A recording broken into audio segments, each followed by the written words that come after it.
The Alpha's Nanny, a paranormal werewolf shifter romance, written by Lily Robert. Prologue. Jane does not remember a time without them. The ghosts. They're everywhere if you know where to look, at street corners and reflections, through the crack of her bedroom door. But Jane has always been the only one who sees them. As she grew older, it became clear that no one else noticed their presence. No one but her. As a child, she'd point them out, asking who they were or why they lingered. The adults would exchange glances and say she was playing games. Eventually, though, they grew tired of her games. Maybe that's why Jane never got adopted, the ghosts. The orphanage assumed something was wrong with her. And in some ways, she knows they were right. She can't hold down a job with ghosts constantly around. It's hard to walk dogs when a headless specter screams for your help. The thing is, Jane feels sorry for them. They're lonely like her. What she never expected was to be jealous of one. But then again, she never expected to fall in love with a man still married to a ghost. November 1989. 1. Jane. Not a single taxi driver wanted to drive Jane to the house. To be fair, there hadn't been many taxi drivers at the station anyway, 2 at most, and that third guy hadn't seemed very legit. Still, though, they'd all refused her when she'd mentioned she wanted to go to Hawthorne Hall. "Why even go there?" one of the drivers had lamented. "The place is cursed. Surrounded by haunted woods," another had exclaimed. "The ones who go there never come back." That hadn't sounded very promising, but unfortunately for Jane, her last living relative worked at Hawthorne Hall, and she'd been saving all that she could for a long time to track him down. No amount of haunted woods was going to stop her from finding her family, and no lack of taxis either. A good 3-hour walk, but Jane's pack was light, and the weather wasn't too terrible for later October in the north. The wind was cold. Yes, but there'd been no snow yet. She'd gotten to the woods easily enough, following the main road. Things had become muddier since then, the leaved-covered ground beneath her boots sinking under her feet. Her steps no longer crunched but squelched, the ground clinging to her boots as though the earth itself wanted to hold her back. Her progress became slow, the light steadily declining in the sky. With each passing hour, the sun sank lower, casting long, dim streaks of orange through the canopy. But even that glow felt distant, cold, as though the warmth of daylight could not penetrate these woods. Jane's fingers had long since grown numb from the chill, her breath visible in the cooling air. Would she need to camp in the woods tonight, before she could reach her uncle's house? What a grim prospect that was. Branches twisted around her like skeletal arms, and the mist made it so she couldn't help but hit them in her path. But what choice did she have?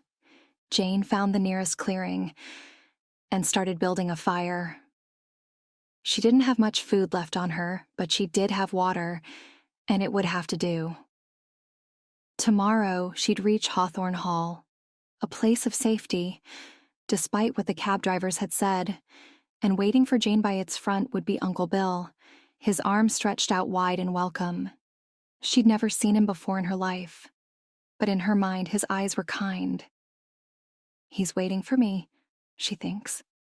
"He'll be glad I came." Even though he had never answered any of her letters, she was certain he'd be happy to see her. He was her only remaining family, after all. Sure, Jane had been left at the orphanage at 4, and he'd never come to see her. And sure, the headmistress had happily thrown Jane out the second she'd turned 18. And yes, Jane couldn't keep a job, but this time it's going to be different, she tells herself, heating her hands near the fire. This time, she would be allowed to stay. This time, Jane would find a job she could keep. And this time, she wouldn't let her ability ruin things. Yes, no more telling anybody Jane could Wait, what was that? A ruffling sound nearby. Jane froze her meager sandwich halfway to her lips. There was something there. Something lurking in the shadows. Jane squinted and held her breath. There was that rustling sound again. And then a pair of gleaming eyes appeared amongst the bush. Jane's entire body tensed. The creature took a step forward, then another, coming into the light. Jane let out a deep sigh of relief. A wolf is looking at her. A wolf pup, to be exact. 2. Reese.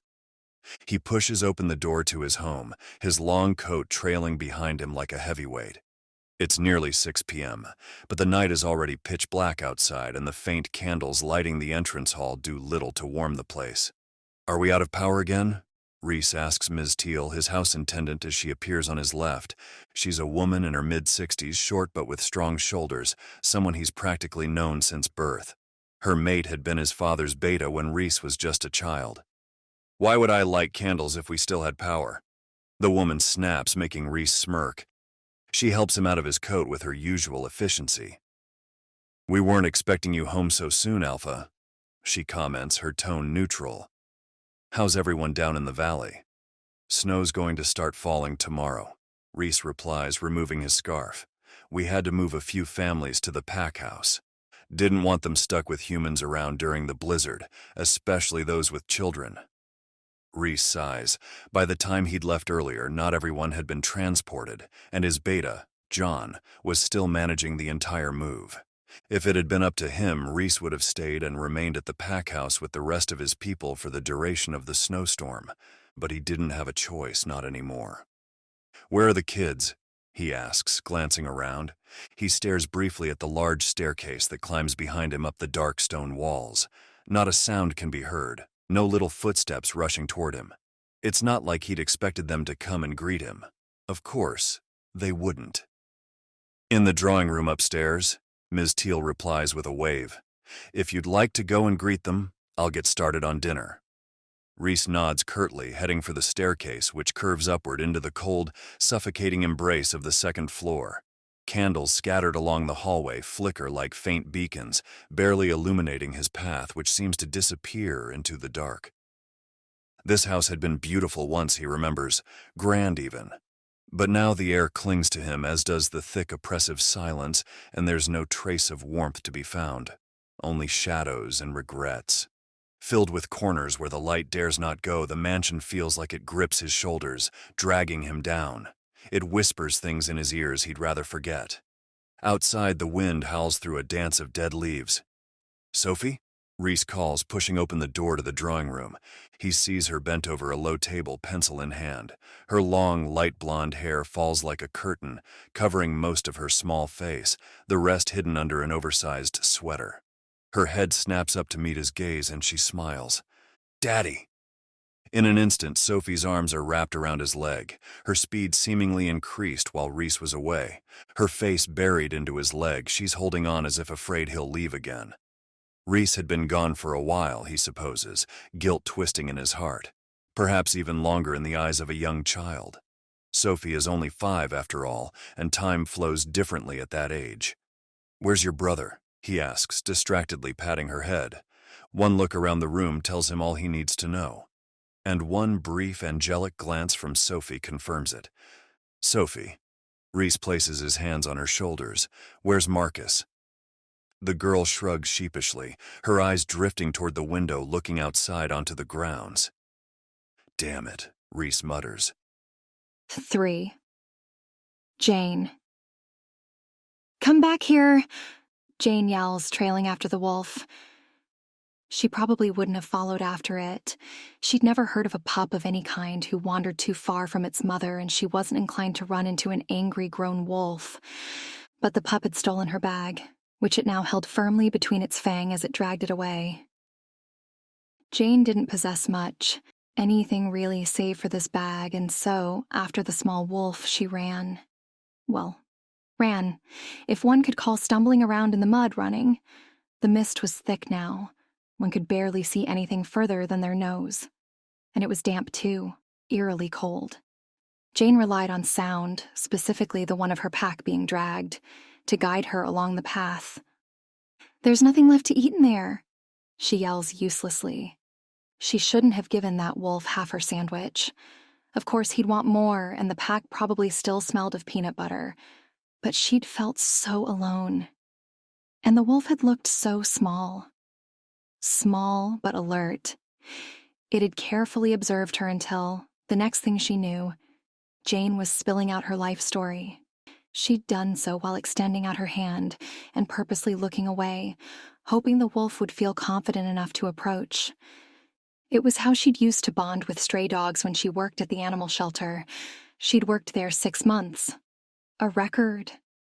"You better not be leading me back to your parents," Jane called out again. "They'd probably eat me. You don't want me to get eaten, do you? I thought we were friends." It's a quasi-miracle. Jane's lamp torch hasn't run out of batteries. If not, she probably wouldn't have seen the tall iron gate emerge from the midst. It stretches upwards, disappearing into the low-hanging fog. Beyond it, just barely visible through the haze, a flickering light, weak and distant, illuminated the silhouette of a massive building. A mansion? The wolf howls. It's standing to Jane's right, in front of a small cabin nestled against the forest edge Jane wouldn't have seen without the pup. It's dropped her pack at the door, on the front porch. And now, its golden eyes meet Jane's. "What? Do you want me to knock?"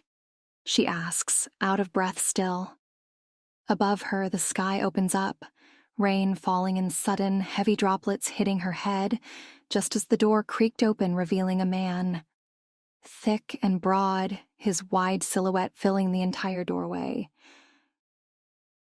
"The heck are you?" the man asks, taking a step outside towards Jane. Then, his eyes fall onto the wolf and his jaw clenches. "Did he bite you?" he asks, and it takes a minute for Jane to realize he's speaking to her. She stammers, confused. "No, he didn't." The wolf whines, lowering its head. "Save it." The man growls, making Jane startle. "I don't want to hear it. I didn't say anything." Jane blinks. The stranger looks away from the wolf like he somehow just remembered her presence. There's something wary in his stance, like somehow Jane is making him, this big man in his late 50s, uncomfortable. "You better come inside," he grunts, opening his door a little wider. Jane hesitates. The rain is pouring now, drenching her coat, but she doesn't know this man. "I'm looking for someone," she replies hesitantly. "A distant relative. I've been told he lives in—" "I'm Bill," the man snaps. "Come on inside, Jane. You as well," he adds to the wolf. And then he steps back inside his cabin, disappearing behind its walls. For Jane. Jane glances between her uncle, for this tall, imposing man is her great-uncle supposedly, and the wolf. The wolf is there, watching the fire Bill just started with a low growl. I know, I'm sorry." Bill grunts, though not unkindly. "But our guest is cold. I'll make you a warm drink," he adds, locking eyes with Jane.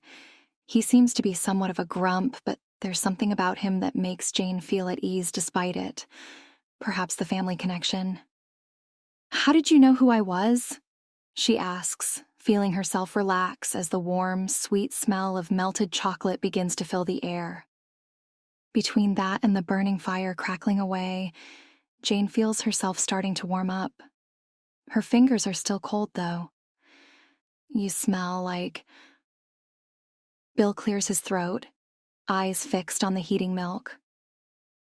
"I mean, you look like your mother. I'd only met her once or twice, but I remember her." Jane wants to ask him about her mother, but she doesn't dare. You've never answered my letters," she says instead. She immediately regrets it. She's just met this man, essentially erupted into his home, and not even 10 minutes later, She's going to berate him for not writing back? Not that you had to. Answer me, that is, she exclaims, waving her hands nervously. You don't owe me. Bill clinks the steaming pot of milk with his wooden spoon. He doesn't seem nervous exactly, more contemplative. I should have answered, he says eventually. I'm sorry. He settles 3 cups of cocoa on a tray and walks over to Jane, who smiles tentatively. Perhaps. You can't stay here, Jane, Bill says, not unkindly but with a firm edge to his tone. Her fingers twitch around her steaming cup. It smells delicious, but she's too nervous to drink from it. I wouldn't expect you to host me for free, of course, she hurriedly explains, feeling her cheeks flush. I could work. I could help you. An uncomfortable grimace flashes across Bill's face. My alpha will not allow it, he says, jaw clenched. Drink up. Jane frowns, taking a sip out of her drink. It's so delicious she immediately takes a second and a third, before registering what Bill's just said. You're... What? She asks, confused. Bill gives the wolf a glance. The latter seems to be growing a little agitated, grunting in Bill's direction. My master will not allow it, Bill says, eyes fixed on the pup. His eyes linger on the wolf as he clinks his mugs against Jane's. Go on, he encourages. It'll grow cold fast. Jane nods, gulping down the rest of her mug, the milk burning pleasantly down her throat. It's good, she says, putting it back down. Did you add spices to it? Bill smiles, though it's a tight smile. He's still looking at the pup, who's now shuffling around, whining. Go to my room, he tells it, and to Jane's surprise, the pup immediately obeys, hurrying away. Can a wolf be taught to obey? She wasn't aware of that. How do you know this? A loud, embarrassing yawn escapes Jane's lips. The warmth of the fire is settling in her bones, making her feel drowsy. The hike she's taken earlier through the woods must be taking its toll. How do you know this wolf? Jane tries again, stifling another yawn. She can't help but snuggle a little deeper into the soft quilt Bill places around her shoulders. It's soft and warm, and Jane's eyelids are growing increasingly heavy. You look like you should rest. Jane hears her uncle, though. His voice sounds like it's echoing from miles away. She protests, half-heartedly, her words feeling sluggish on her tongue. Perhaps she does need to rest her eyes for a couple of seconds. Just a couple seconds, or perhaps a few minutes. In the distance, Jane thinks she hears banging coming from the front door, but the next moment, she's asleep. 5. Reese. Reese walks swiftly across the grounds, heading for Bill's cabin. With the rain pouring down, he's going to lose all traces of Marcus's scent if he doesn't hurry. Sophie is trotting beside him, her paws steady against the mud, though she growls lowly, clearly unhappy with the downpour soaking her fur. I told you to stay inside. Reese snaps at her, ignoring her protesting whines. Now's hardly the time to train. Sophie whines again, her thoughts clearly on her brother. They're rarely apart, Sophie always eagerly trailing after Marcus, as all younger siblings do. At least the boy hadn't brought her along on this little outing, Reese muses, feeling a mix of appreciation and irritation. What could have compelled the kid to leave home at this hour, alone and for so long? Hopefully he's with Bill, the most dominant wolf around in Reese's absence. And if Marcus isn't there, at least Reese can ask Bill to help with the search. He knocks on the door once, loud enough to make a statement. Smoke escapes the chimney, a clear sign of a fire burning inside. Alpha, Bill says, his eyes widening at the sight of him. He hadn't expected Reese to return so soon, clearly. Is he here? Reese asks, pushing his way inside, Sophie following close behind. Yes, but Bill waves a hand at Sophie. Kid, hold up, you're dripping all over my floor. Sophie ignores him, happily rushing toward the living room in the back. Just like Reese, she must have picked up on Marcus's scent. Good. Her tracking skills are improving. Sophie is a much more talented tracker than Marcus, though girls often are. Reese follows Sophie into Bill's small, dimly lit living room, warmth immediately hitting him after the cold, wet walk outside. He exhales in relief. Watching the fire warily, Marcus is wrapped in a too large quilt, his bare feet sticking out from underneath. Sophie bounds over to him, tail wagging as her brother sets his steaming cup of hot cocoa on the floor for her. His hair hangs in wet clumps around his flushed face, and he avoids meeting Reese's eyes, choosing instead to ruffle Sophie's fur with a forced grin. Where were you? Reese steps forward, his voice quiet but firm. Out. Marcus shrugs, pulling the quilt tighter around himself. Barely 8 years old and already acting like a rebellious teenager. Reese's jaw tightens, sensing the boy's defiance. Now isn't the time to push, not with the storm outside and whatever trouble Marcus has gotten into tonight. He's about to let it go when Marcus turns to Bill, his voice edged with accusation. What did you give her? Reese frowns. Her? There's a faint, unfamiliar scent beneath the wood smoke, something out of place. Well, I couldn't let her see you shift back, could I, boy? Bill grunts, a layer of guilt in his voice. Reese's frown deepens as he glances around the room, his gaze finally landing on a large armchair facing the fire. His steps are slow as he walks past Marcus toward it. Then, upon seeing what's hidden there, he growls. Nestled in the chair is a young woman buried beneath a quilt, fast asleep. Her light brown hair clings to her face in damp, tousled strands, the firelight casting soft shadows over her pale features. What is this? Reese growls, pointing accusingly at the small human. She remains oblivious as he snaps his fingers in front of her face, her breathing slow and steady. I sedated her, Bill explains with an awkward grimace. Marcus needed to shift back. I couldn't think of anything else. Reese ignores him, staring at the fragile figure, delicate bones and pale skin. A human. What had Bill been thinking, letting her come here? She's a relative of mine, Bill quickly explains. She wrote to me a few times. She has nowhere to go. Get rid of her, Reese interrupts, irritation lacing his words. He wouldn't have a human near his house or his children. Marcus could have encountered her in his wolf form. A shifter's bite almost always killed humans. But Alpha. Bill's face pales. The snow. I want her gone by morning. Reese barks, lifting Sophie under one arm and Marcus under the other. He drags the children away from the fire's warmth, kicking and screaming. Outside, there's only blackness and rain. He doesn't care. The dark he's grown used to. He just doesn't need any more complications. 6. Jane. The light is already high in the sky when Jane emerges from her slumber, mouth dry and wondering where she is.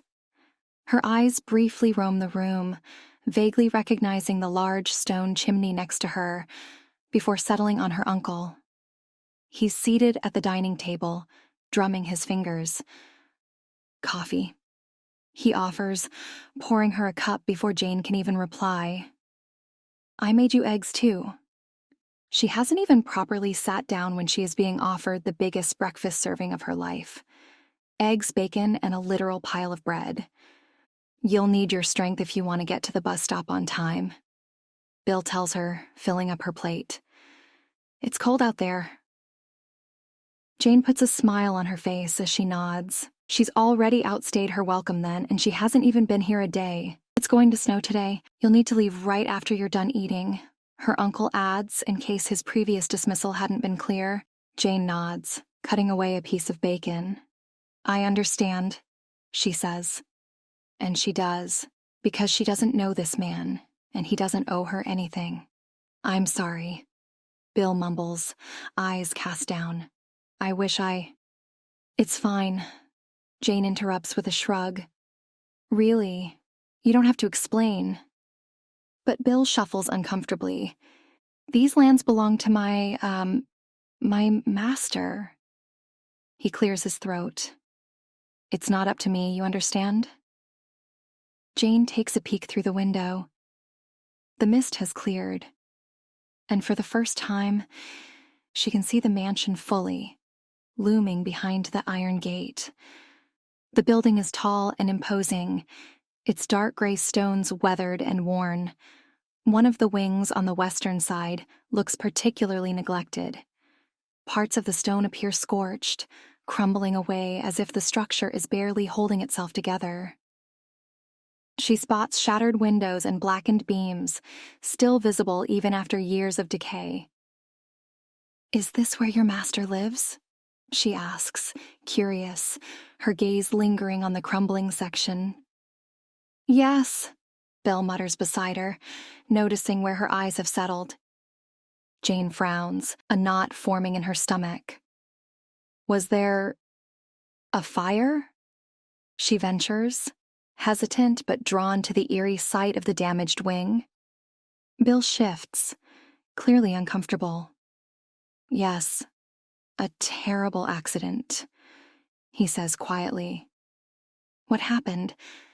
Jane presses, feeling a chill despite the morning sun. "No one here likes to talk about that cursed day." Bill replies. Jane pulls her gaze back to the mansion. It looks like it's trying to hold itself in place despite its crumbling facade, as if clinging to something long lost. Jane frowns, a knot forming in her stomach. Not even an hour later, she said her goodbyes, her pack full of extra food. "Make sure you hurry across the forest. There's a bus stop down east near the edge of the woods that will take you back to town," Uncle Bill had said. "But there's only 3 per day and it won't run when it starts to snow." Jane had acquiesced, but now she wonders what she'll even do back in town. Where is she supposed to go? Now isn't the time to linger on these thoughts. Bill said it was going to start snowing soon. Jane walks along the iron gates surrounding the mansion as instructed, her uncle having claimed she'd find a clear path through the woods if she followed it for a little bit. She eventually sees it ahead, a small trail disappearing into the thick bushes of the forest, and is about to follow it when she notices something, or rather, someone. A little boy sits on the ground staring into the horizon. He can't be more than 8 or 9, with golden blonde hair falling in loose curls around his face. Something about him seems familiar, though Jane is certain she's never seen him before. That barely seems to matter, though, when despite the icy wind and freezing air, it occurs to Jane that the kid isn't wearing any clothes. "Oh my God," she exclaims, removing her coat as she rushes forward. "Kid, are you okay?" The boy visibly tenses the closer she gets, sending her a quick glance before averting his eyes. His rigid posture tells her he'd like nothing more than to flee, but he seems frozen in place. "Here," Jane says, gently placing her coat around the boy's shoulders. As she rubs his arms, trying to warm him, she notices something. His right arm.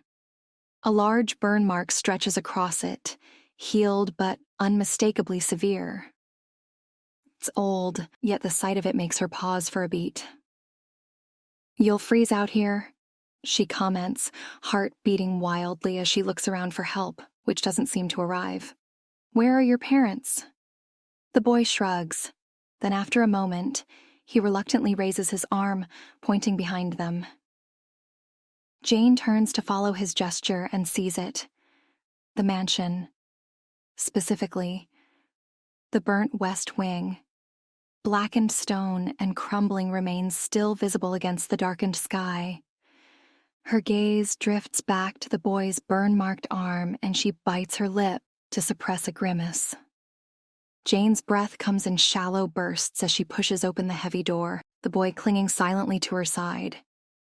She'd tried knocking first, but received no reply, so she decided she couldn't wait any longer, worried about her little companion's bare feet.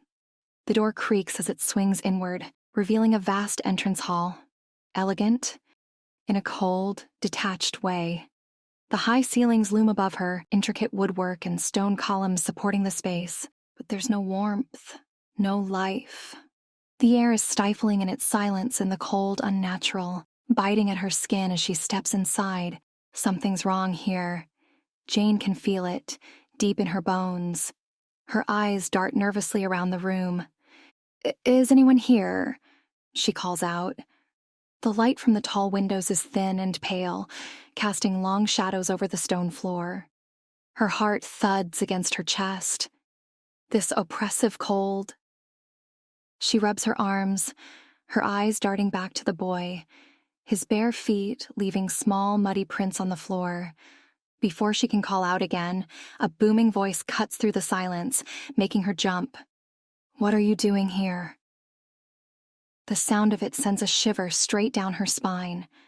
Jane spins, her breath catching as she sees him descending the stairs. The man, no, the force, coming toward her is tall, his powerful frame filling the space as if he owns every inch of it. His face is sharp, handsome in an almost cruel way, and his eyes, his piercing eyes, blazing with barely restrained anger. Trailing close behind him is the small frame of a woman dressed in black, whose face is awkwardly inclined to her right as she silently steps forward.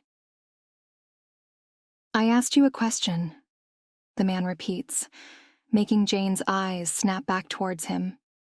He's stunning, she thinks, but there's something about him, something dark, and Jane feels her body tense in response. The woman's white, bony fingers settle on his shoulder as if trying to gain his attention. Jane's eyes travel up her thin arm, slowly, reluctantly.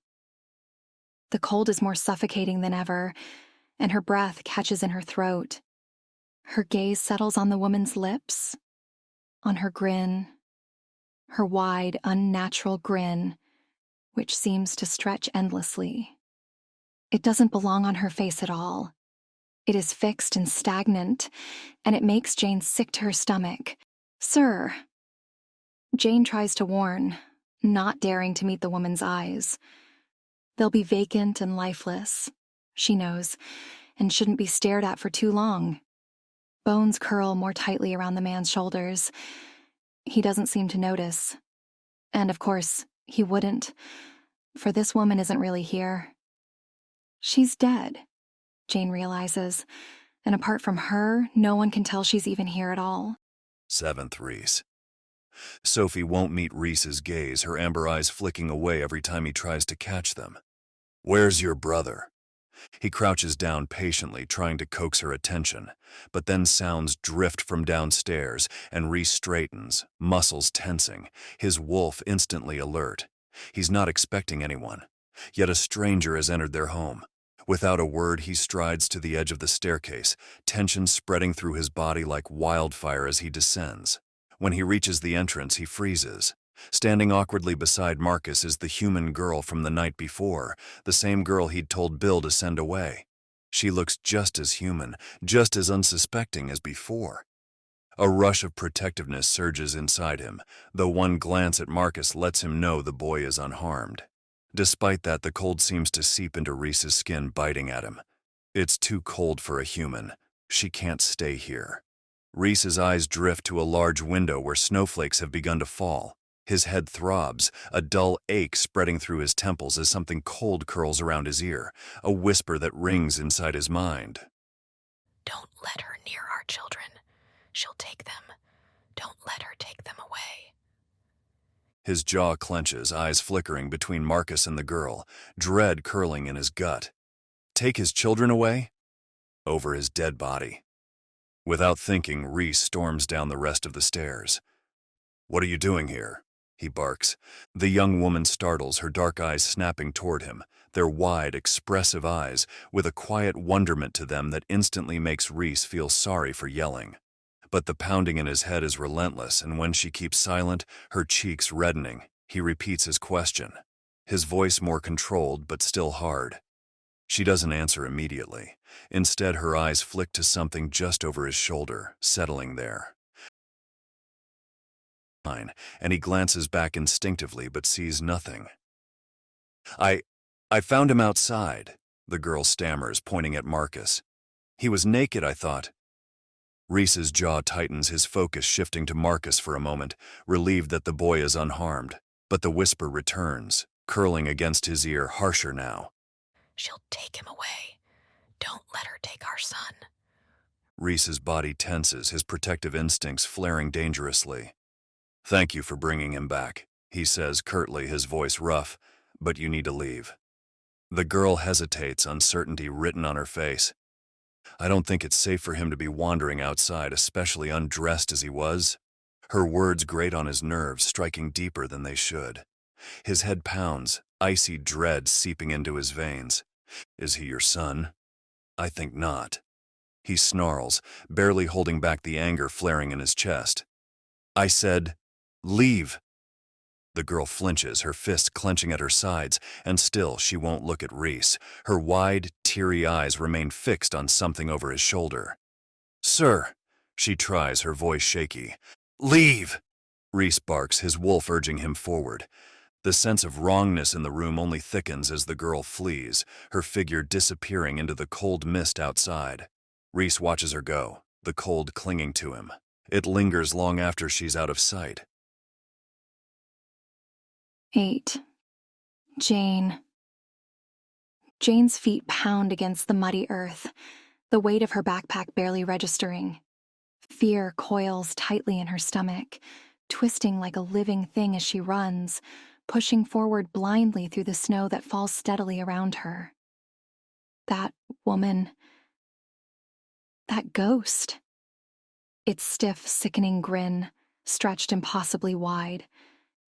Jane shudders at the vision of those bony fingers clinging to the man's shoulder. Her spine prickles with unease at the memory, dread curling deeper into her. She'd never seen a ghost so clearly before, never for so long. How long had it been lurking there, by his side? And what exactly had it been whispering to that man, Marcus's father? Jane could see it, but she couldn't hear it. Marcus. That little boy had been outside, naked in the cold. Was that the ghost's doing? Could it harm him? Could she just leave him there? No, she decides. She has to get help. She needs to think of something. Her legs burn as she pushes through the snow, the icy flakes swirling in the air, blinding her. The bus. She just needs to make it to the bus stop. It will take her to town, and then she can find a phone, call social services, the police, someone. As the edge of the forest clears, her eyes catch movement up ahead, the bus, but it's already pulling away, too far for her to reach in time. Jane stumbles to a stop, panting as it disappears into the white haze.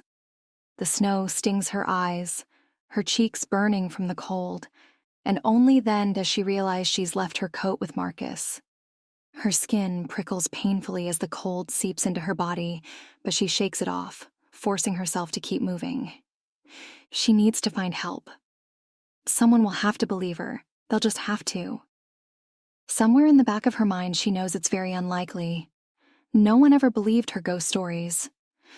But the images return. Bony hands, Marcus's bare feet in the freezing snow, the man's darkened eyes. Fear claws at her insides, and Jane's pace quickens. She needs to fix this, somehow. She won't be able to live with herself otherwise. Jane's legs burn as she forces herself forward, the snow swirling thickly around her, each step harder than the last. Her breath comes in ragged gasps, each one stinging her throat with the sharp bite of winter air. She can barely see now, the world around her disappearing into a haze of white. How long has she been panting after the bus? The cold, once so sharp, starts to dull, fading into a distant hum at the edge of her awareness. Her skin, which should be stinging with the icy wind, begins to feel warm. Jane blinks, slowing her steps, confusion settling over her. The warmth spreads, crawling up her arms and legs, radiating from her chest. It feels wrong, but pleasant at the same time. like slipping into a bath that's too hot after being out in the cold too long. She tugs at the collar of her sweater, her fingers trembling as the sensation intensifies. It's too warm now, suffocatingly so, like she's burning up from the inside. Her head feels foggy, the cold snow beneath her boots forgotten, her vision blurring around the edges. She stumbles, her body heavy, and suddenly the thought of stopping, of just lying down, feels so appealing. Her knees buckle, and she collapses on the cold ground, cradling her like a gentle embrace. Her arms and legs move sluggishly, carving faint lines in the snow. Her body feels heavy, but there's an odd lightness in her mind, a soft euphoria. She giggles faintly, the sound lost in the wind. Her eyelids grow heavy as she stares up at the falling snowflakes, blinking lazily. Everything feels warm now, peaceful.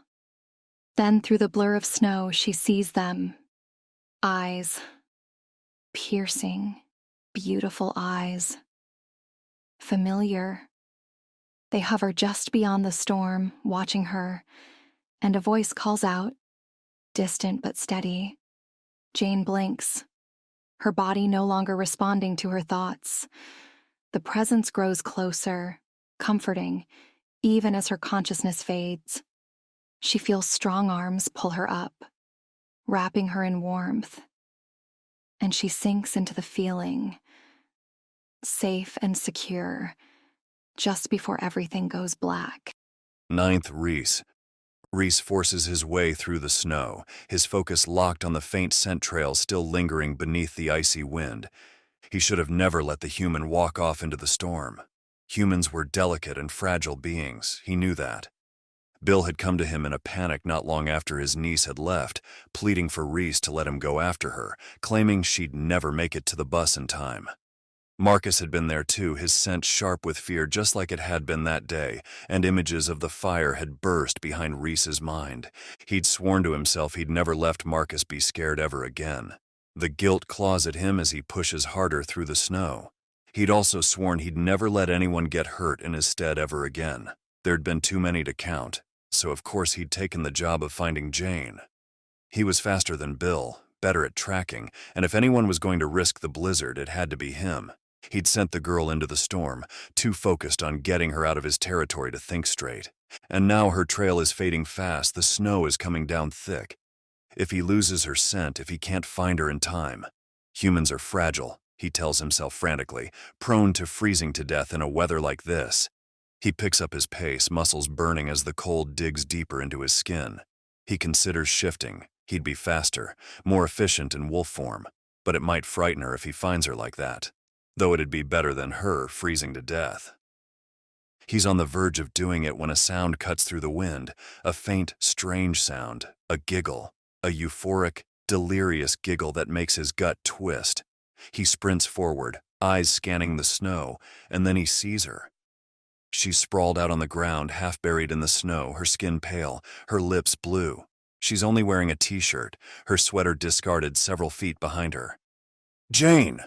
Reese is on her in seconds, dropping to his knees and scooping her up into his arms.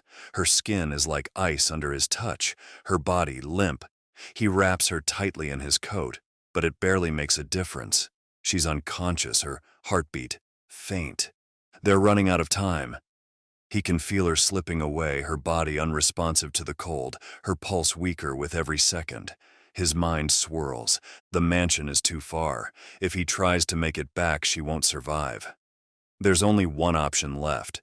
The old hunting cabin. The one he and Cliff used to play in. Long abandoned and probably not much of a shelter. But it's closer, and Jane's best chance. 10 Jane. Jane drifts in and out of consciousness. Everything feels slow, her mind floating somewhere between a dream and the sound of a fire crackling nearby. The warmth around her feels lovely, so much so it is impossible to move or even think. When her eyes flutter open, her muddled thoughts are slow and unfocused. She tries to lift her arm, but it's too heavy to move. everything feels heavy. The sensation of something soft, like fur, brushes against her skin, wrapping her in its warmth. She shifts slightly, turning her face to the side, and her breath catches in her throat. Golden eyes stare back at her, gleaming softly in the firelight. A wolf. Its nose is cold and damp, brushing against hers. And for a split second, she tenses. What is a wolf doing here? She blinks, her thoughts stumbling. When she looks back, the wolf is gone, replaced by the striking figure of a man. His features are strong and masculine, and his face is bathed in the warm glow of the fire. It's okay, he tells her. You're safe. The man is holding her close. His arms are wrapped securely around her. His warmth seeps into her skin, making Jane feel pleasantly languid. She doesn't understand why she's here, why he's holding her, but none of that seems to matter. She's safe. She's warm. She feels good. Jane's body relaxes, sinking deeper into his embrace. Don't be alarmed, he adds, his voice low and soothing, like velvet. Alarmed? Jane's lips twitch into a sleepy smile. Why would she be alarmed? She feels cherished, cradled in this man's arms. Jane's eyelids flutter and she tries to keep them open, but it's a losing battle. She thinks she feels a large hand brush softly against her cheek, fingers trailing through her hair. The gesture makes her feel so content she grows even drowsier. You're beautiful, she mumbles, her words slurred and barely audible. This is the best dream she's ever had.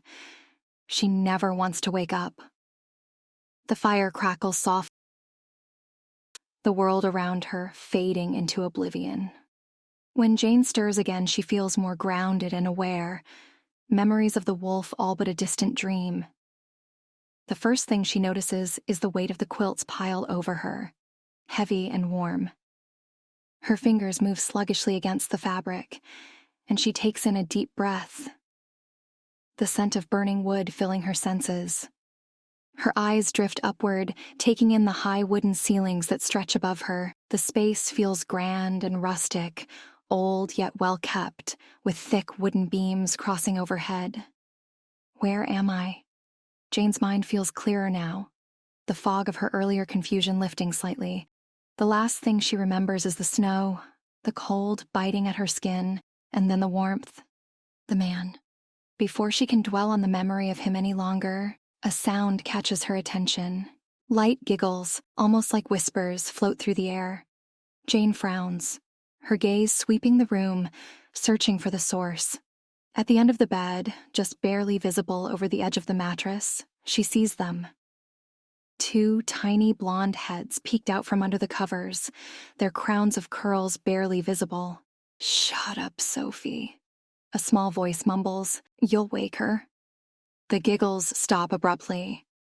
"Do you think she'll be mad?" An even smaller, feminine voice counters. A little girl is speaking, Jane realizes. "Probably not." A boy replies, "But the alpha will." "Maybe when she wakes up she can bake us cookies," the girl says, sounding hopeful. Jane smiles, amused. "I do have a great recipe." She chimes in, sitting up. Silence.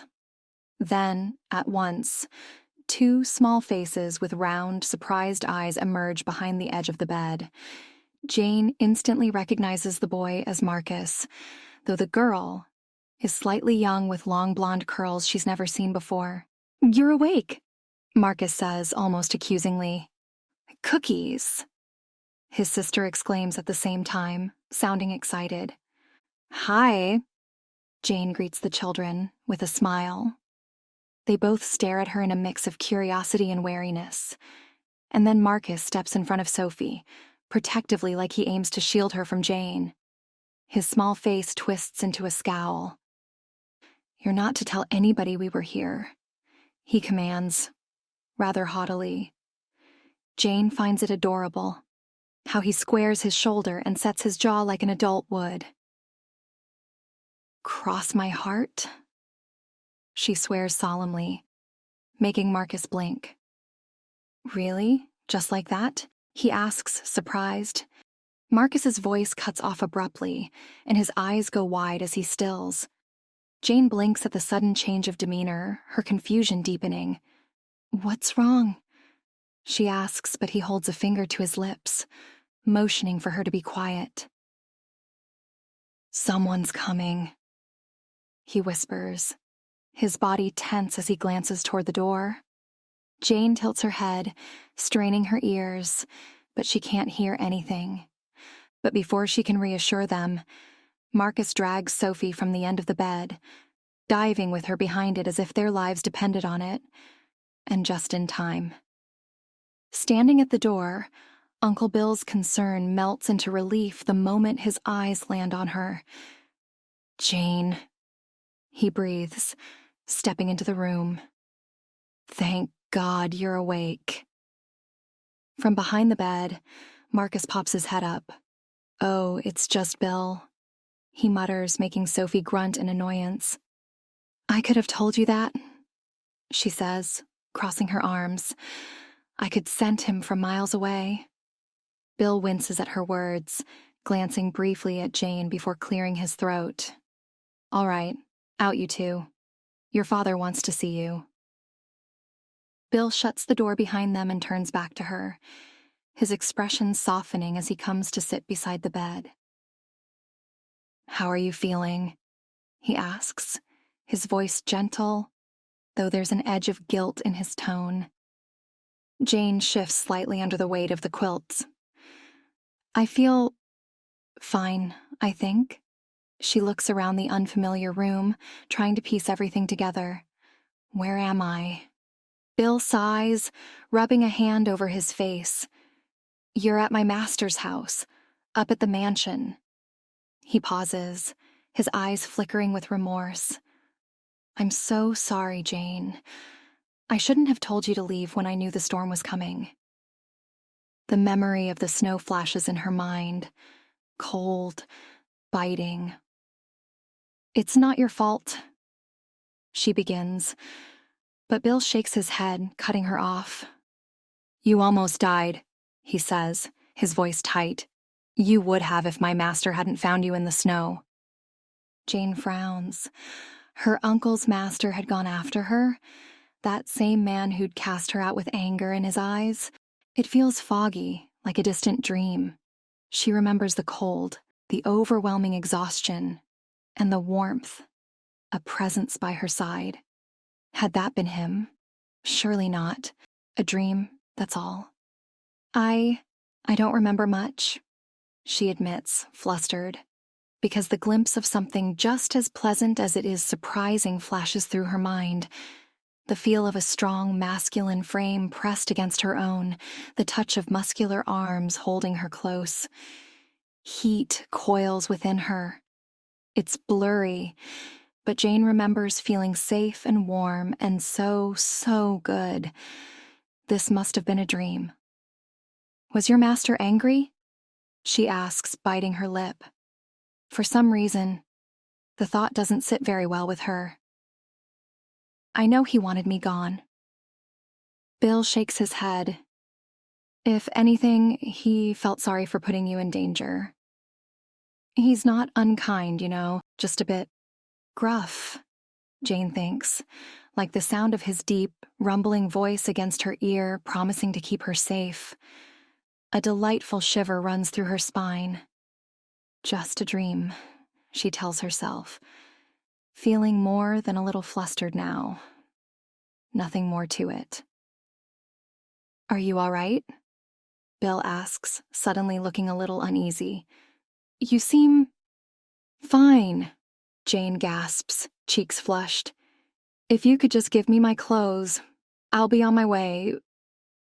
The thought of running into that man after he's kicked her out and then rescued her, only for Jane to be assailed with distracting, vivid thoughts of him. Thoughts she has no place having, solely based on foolish, fevered dreams. She doesn't think she'll be able to look him in the eyes. "You can't leave, Jane," Bill says. "We're snowed in." A silence befalls the room, her uncle's words taking a while to register. "Snowed in?" Jane blinks, feeling dumb. The storm's gotten worse. Bill nods grimly. The roads are blocked, and it could be days before it's clear enough to leave. Jane's heart sinks at the thought. Days? "A couple weeks at most," Bill adds. "But don't worry. You can stay here in the meantime. It's all been arranged with the boss. He's agreed to it." Weeks. Jane sinks back into the pillows, her mind racing. 11. Reese. Reese can still smell the girl on him. He's taken 3 showers already, resulting in him using cold water so as to not deplete their entire reserve. And yet, while faint, that sweet and floral fragrance of hers still clings stubbornly to his skin. It's a distinct and pleasant scent for a human one, he thinks. Most of them don't smell much of anything, a blend mix of sweat and cosmetic products. But Jane. He hadn't been able to smell her much at first, the tinge of smoke and burning wood from the fire he'd made in the cabin dominating his senses. But after she'd begun to grow warm, slowly but surely coming back to life, he'd enjoyed it, her scent. It had made him feel soothed and at peace. Strange when he could barely remember what peace felt like anymore. Reese sighs, pacing the dining room as Ms. Teal sets the table. They'll be stuck here a while, he thinks, aggravated. Would the children behave around the human? They were already being confined inside because of the snow, but with Jane here they wouldn't even be able to shift. Neither would he, Bill, or anyone else, but it was different for adults. Children had much trouble controlling themselves. Reese settles down in his seat at the far end of the breakfast table. Eliza stares from above the chimney near the end of the room, her deep blue eyes kind and indulgent. "What would you have done?" he asks her under his breath. Eliza had always been more patient than him, more joyful. When they were kids and Reese was always sulking in a corner for one reason or another, she'd take his hand and drag him back into the sun. But there was no one left to drag him anywhere nowadays. No more sun. No more warmth. And he would have lived with it if it wasn't for the fact that his children deserved better. Better than this and better than him. They deserved their mother, but Eliza is gone. A cold, aging painting in her stead. Something cold wraps around him, a gust of wind, perhaps? The windows are closed, but outside the weather is atrocious, with heavy, blinding snow blowing thickly around the house. Reese's fingers twitch against the surface of the table. At the far edge of the ground, he can see the outlines of the lake, frozen in ice. "We could go for a swim, just like old times," Reese murmurs to himself in a voice that doesn't sound like him at all. A feminine voice, one he misses but which to come from far away. "I miss you. It says. Why do you insist on keeping us apart?" Reese shifts in his seat, pain growing behind his eyes. Not again, he thinks distantly.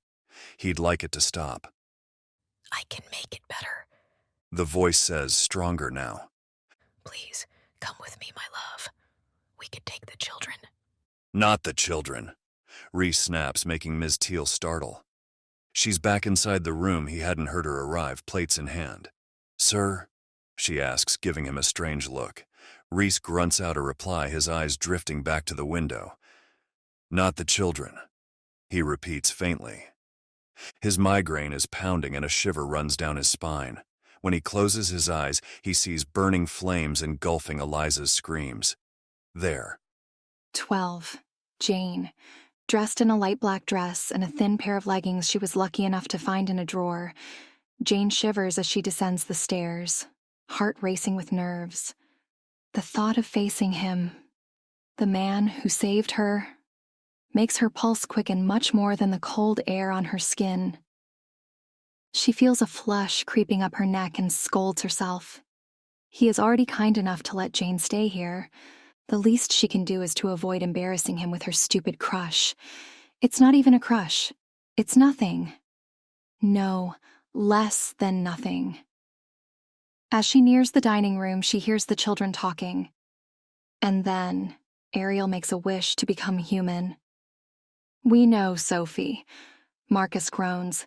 "We were there, we've seen the film." "Georgie hasn't." "It's Miss Teal, dear," a woman's voice replies, making Jane freeze. The children's mother. Jane's stomach twists uncomfortably. She hadn't even considered the idea of meeting the lady of the house, hadn't let herself think that far, but of course there would be a Mrs. Hawthorne. The sinking weight in her stomach makes her feel foolish. She forces herself to take a breath before stepping into the dining room. The children fall silent at the sight of her, their eyes widening as she enters. She quickly drops her gaze, though not without noticing that the woman sitting in the corner is much older. She can't be their mother. She hesitates before finally allowing herself to glance at the end of the table, her heart thudding in her chest. He's here. She knew he would be. But the sight of his imposing form, sprawled in a chair at the far end of the room, makes her knees feel a little weak. "Mr. Hawthorne," Bill greets, inclining his head. Jane is feeling better. Her savior doesn't even seem to hear Bill, his attention fixed on something outside, his profile illuminated softly by the morning light. And oh, what a profile it is. Jane's eyes drink him in before she can stop herself. The strong, noble line of his jaw, the way his dark blonde hair curls slightly just above his ear. His cheekbones are sharp and defined, and he's even broader than she remembers. But as she takes in more of him, she notices something else. Tension is visible in his shoulders, and he looks tired, the lines of his face taut. Jane's fantasy falters, concern creeping in. "Dad?" Sophie asks, timidly. Besides her, Marcus gives Jane a somewhat apologetic look for his father's dismissiveness. But the latter doesn't take offense, because next to Mr. Hawthorne, an arm half wrapped around his frame, it has appeared. Long black hair covers most of its face, and it suddenly occurs to Jane that she is an absolute fool. There's a lingering spirit in this house. How could she forget?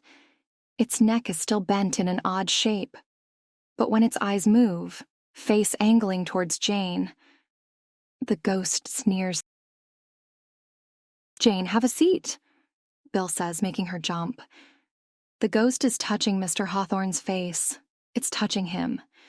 And its lips are ushering out muted words, ones Jane can't hear but that are affecting Mr. Hawthorne. He blinks, and then his eyes meet Jane's and his face hardens. "What the hell are you wearing?" he asks, more of a growl than a question. "What?"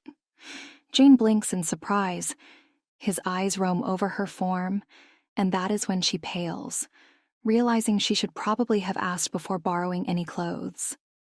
"I apologize, sir, but my—" He snaps out of his chair, body rigid and fists clenched, though that is not what makes Jane fall silent. It's the way the ghost is smirking, a mean smirk that rings false, paired with its vacant eyes. She barely notices Mr. Hawthorne stomping her way with how sickened she feels by the sight of that ghost. "It's right there." She wants to scream, though the words won't escape her lips. It's no use. She knows. She's tried so many times to tell others about them. She told her relatives, and when her relatives grew tired of her, she told the ladies at the orphanage, and when the ladies grew tired of her, she told her teachers at school. But no one ever believes Jane about the ghosts, and Mr. Hawthorne won't either. "Take it off." A deep, gruff voice pulls her out of her thoughts. The man is towering over Jane, so pale he could pass for a ghost himself. "What?" Jane asks, noting the faint tremors running through his large frame. His eyes are blue and dark and full of pain. "Off!" He barks. Behind them, everyone's quiet, their heads lowered. Sophie is whining, and Marcus looks like he wants to let out a sound, but he can't. The ghost's grin is still and wide, a gaping, horrid void. All right. Jane meets its gaze. I'll take it off. I get it. She says this calmly and moves slowly, gauging how the ghost reacts. It doesn't.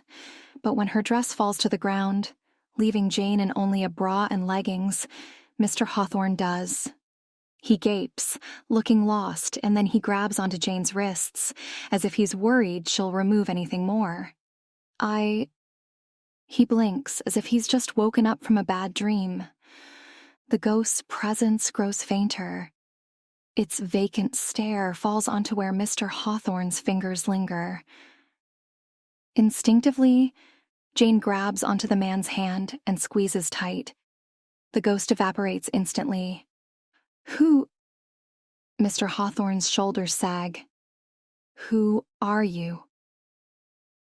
His tremors are receding, and a little color is returning to his cheeks when she meets his confused gaze. I'm Jane. She replies, smiling tentatively. Relief is flooding through her veins, making her feel a little giddy. The ghost is gone. How she can't be sure, but something tells her she had something to do with it. And most importantly, Mr. Hawthorne looks like he's feeling better. Jane, he says, recollection in his tone. He smiles back, softly, and Jane's breath catches in her throat. She's seen this smile before, she thinks. She's seen it in her dreams. 13. Reese. Reese feels like he's surfacing from murky water, his senses gradually sharpening until his gaze lands on the small human. Her wide, dark eyes are filled with curiosity and something else. Shyness? Uncertainty? Has he scared her? He can't shake the disorienting sensation like a fog lifting slowly from his mind.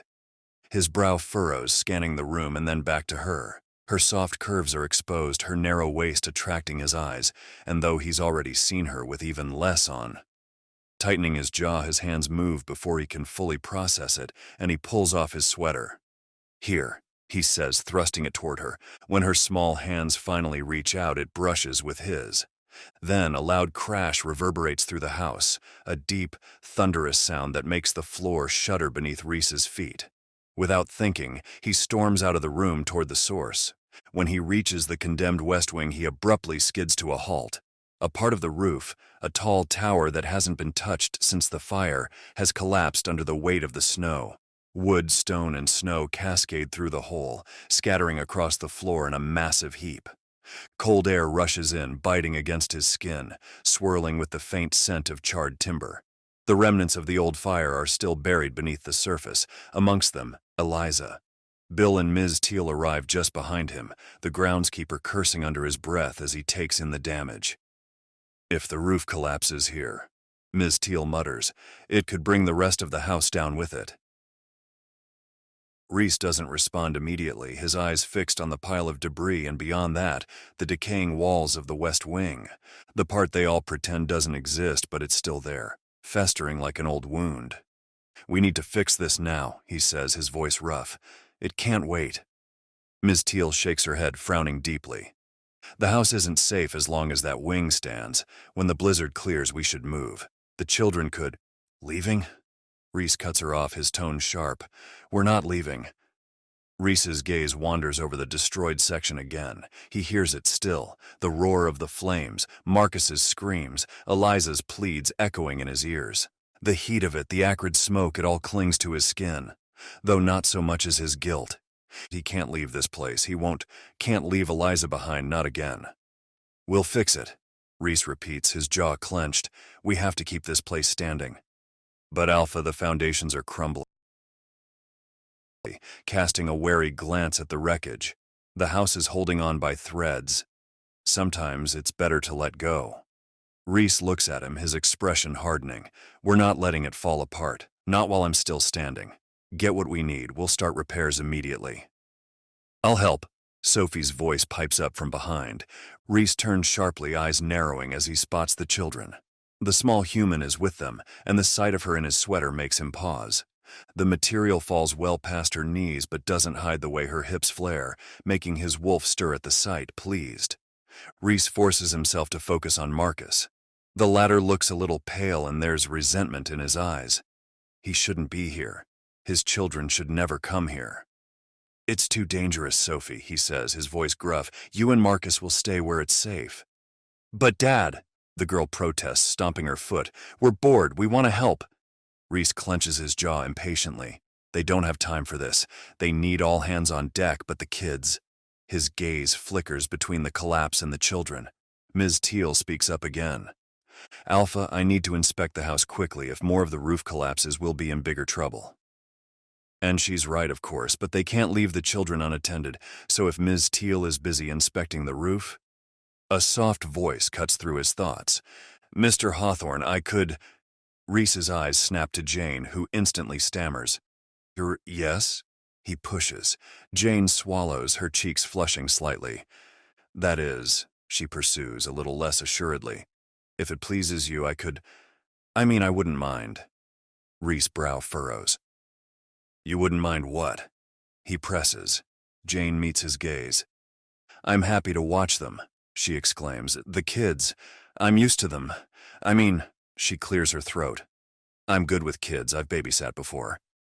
Reese wants to reply, but his wolf is picking up on a subtle change in the girl's scent. It's become sweet and thick, now swirling around him distractingly.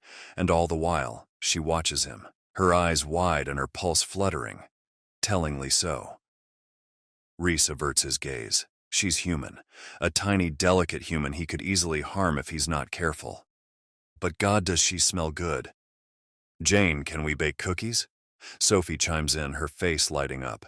Even Marcus seems interested now, the anger in his eyes evaporating as he turns toward Jane. Reese's jaw tightens as he weighs his options. Time is ticking. Jane's offer solves their immediate problem. The children seem to like her well enough, and she's stuck here anyway. "Fine," he snaps, more command than approval.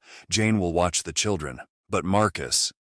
He gestures for his son to come closer, pulling him aside while waving Sophie and the human out of the room. "Don't shift in front of her," Reese says quietly, his voice stern. "No one shifts in front of her." Marcus looks thoroughly unimpressed. "No shit," he says, making Reese growl. "No swearing in this house." The latter snaps. Then, taking in his son's offended expression, he sighs. "Look," Reese puts a hand on his shoulder. "Jane is human, fragile. You know what would happen if one of us were to bite her." Marcus's expression becomes solemn. "I know, Alpha," he says. "I'll keep her safe." Reese nods, though the unease doesn't leave him. As he watches Marcus follow Jane, her scent lingers in the air, and despite himself, his wolf stirs again. The sight of her in his sweater, small, curvy, with her flushed cheeks and dark eyes, stays with him longer than it should. 14. Jane. The children, while looking very much alike, have widely different personalities.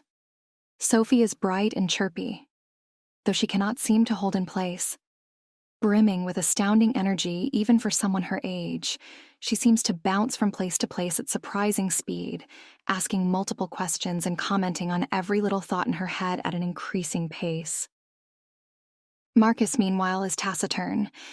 He doesn't seem very interested in anything, a certain melancholy ever present in his eyes, and he doesn't like the attention to be focused on him. He tends to hide his arm, the one with the burn, behind his back. Something about the way he holds himself, how his eyes become absent at times, worries Jane. She tries to engage him, but while apparently happy to stay beside them, Marcus doesn't interact much, and, if so, always to shush Sophie or get her to calm down.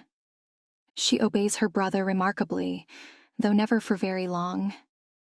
Jane looks around for the ghost, worried it may be the cause of Marcus's sullen mood, but currently it is nowhere to be seen. Could she have gotten rid of it for good? That's not usually how it works. Removing a second batch of cookies in the oven, her thoughts drift to Mr. Hawthorne, who's disappeared to inspect the house and fix his roof. They've been gone a while. she comments, more to herself than the children. Perhaps we should light a fire and get them to come inside? Marcus tenses visibly at her words, which doesn't fail Jane's notice. He must remember being burnt, she realizes, saddened. Could it have happened in this house?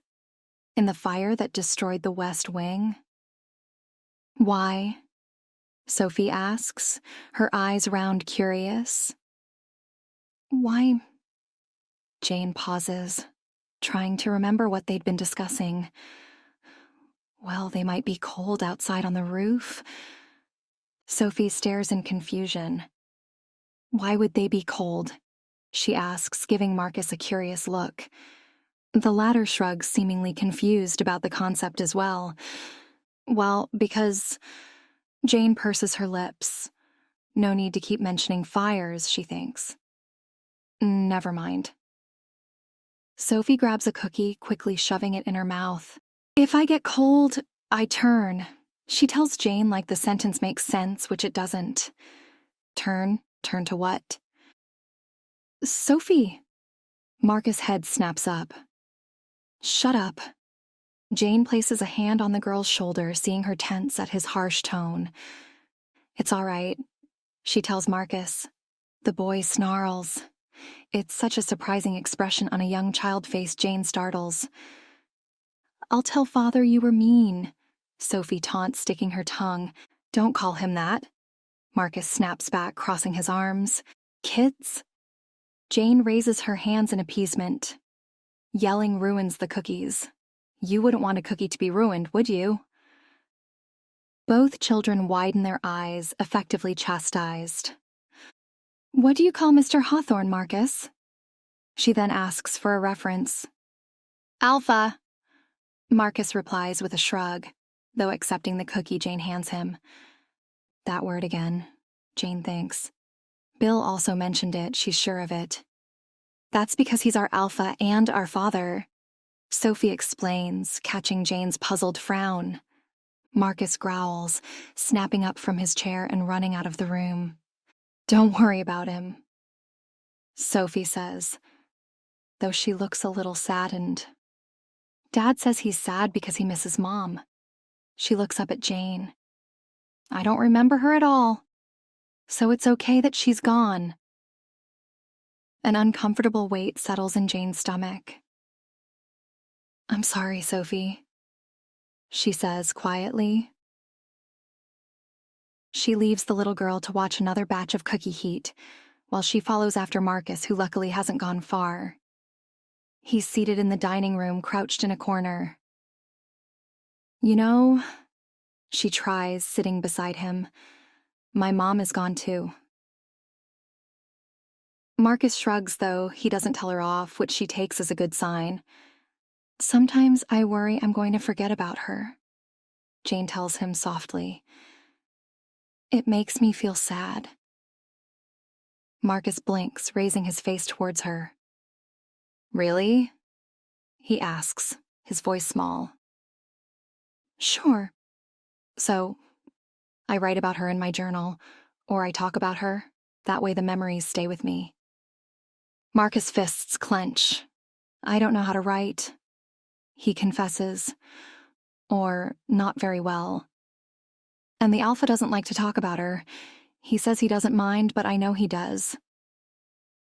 Jane marks her surprise. If you'd like, I could help you learn to write, she offers, and in the meantime, you can talk to me about your mom whenever you want. What was she like? She asks, placing a careful hand on Marcus's shoulder. The boy doesn't reply. Instead, he points at something behind Jane. A painting, she realizes upon turning around. The painting is of a woman with long black hair and clear blue eyes. She knows where she's seen that woman before, because that woman, Marcus's mom, is the ghost she's seen hanging around Mr. Hawthorne twice now. Oh God, she tells herself, biting back a grimace. The ghost is his dead wife. 15. Reese. Reese collapses onto his bed, exhaustion weighing him down like a lead blanket. 3 days of ceaseless work on the roof, battling the storm, and he's spent. He must be getting old. The storm made it difficult, though, snow piling up, the wind howling through the gaps in the roof as they tried to patch it. But Reese had pushed through with Bill's help, Bill who was worried the small human Jane would take notice of how quickly they'd worked. "She can't know about us," he'd said as if Reese didn't know that. He sighs. His clothes are still wet, caked with mud and snow, but the thought of changing, hell, the thought of getting up, feels like too much. He stares up at the ceiling, his eyes wide open, pain building behind them. He should rest. But his thoughts scatter, drifting from one place to another, always returning to the same source of unease. When would the tiny human be able to leave? He's worried about the children becoming too attached, Sophie having already taken a liking to her. Though Sophie is starved for affection, for joy, and for light, her bright, boisterous energy reminds him so much of Eliza. Like her mother, the child is strong, determined, and full of life. It haunts him. And then there's Marcus, who's nothing like his sister, having taken from his father's side of the family. Reese runs a heavy hand over his face. The boy is distant, sullen, carrying a quiet melancholy that worries Reese more than he'd ever admit aloud. Marcus misses his mother. He'd been 4 when she died. He remembers her. Sometimes it feels like he even remembers what happened when he looks at Reese with such heavy betrayal in his eyes. Marcus never talks about it, though, certainly not to Reese, but perhaps to somebody else, someone warmer. Passing through the drawing room yesterday, Reese had spotted the boy bent over a book, Jane by his side, patiently guiding him through words. It was the first time in a long while that Reese had seen Marcus engage in something other than honing his shifter skills. Jane would have to leave, though. Perhaps she could help Marcus open up before that. Reese doesn't want the boy to grow up burdened with the weight of becoming alpha like he has. He loves his children fiercely, but he feels out of his depth with them. They are the mirror of the woman he couldn't save and the constant reminder that it is Reese who should have died that day. The world would be a better place without Reese in it. The children would still be with Eliza. Right now it feels like she is still here, whispering plaintively in his ears. A familiar cold settles over his skin.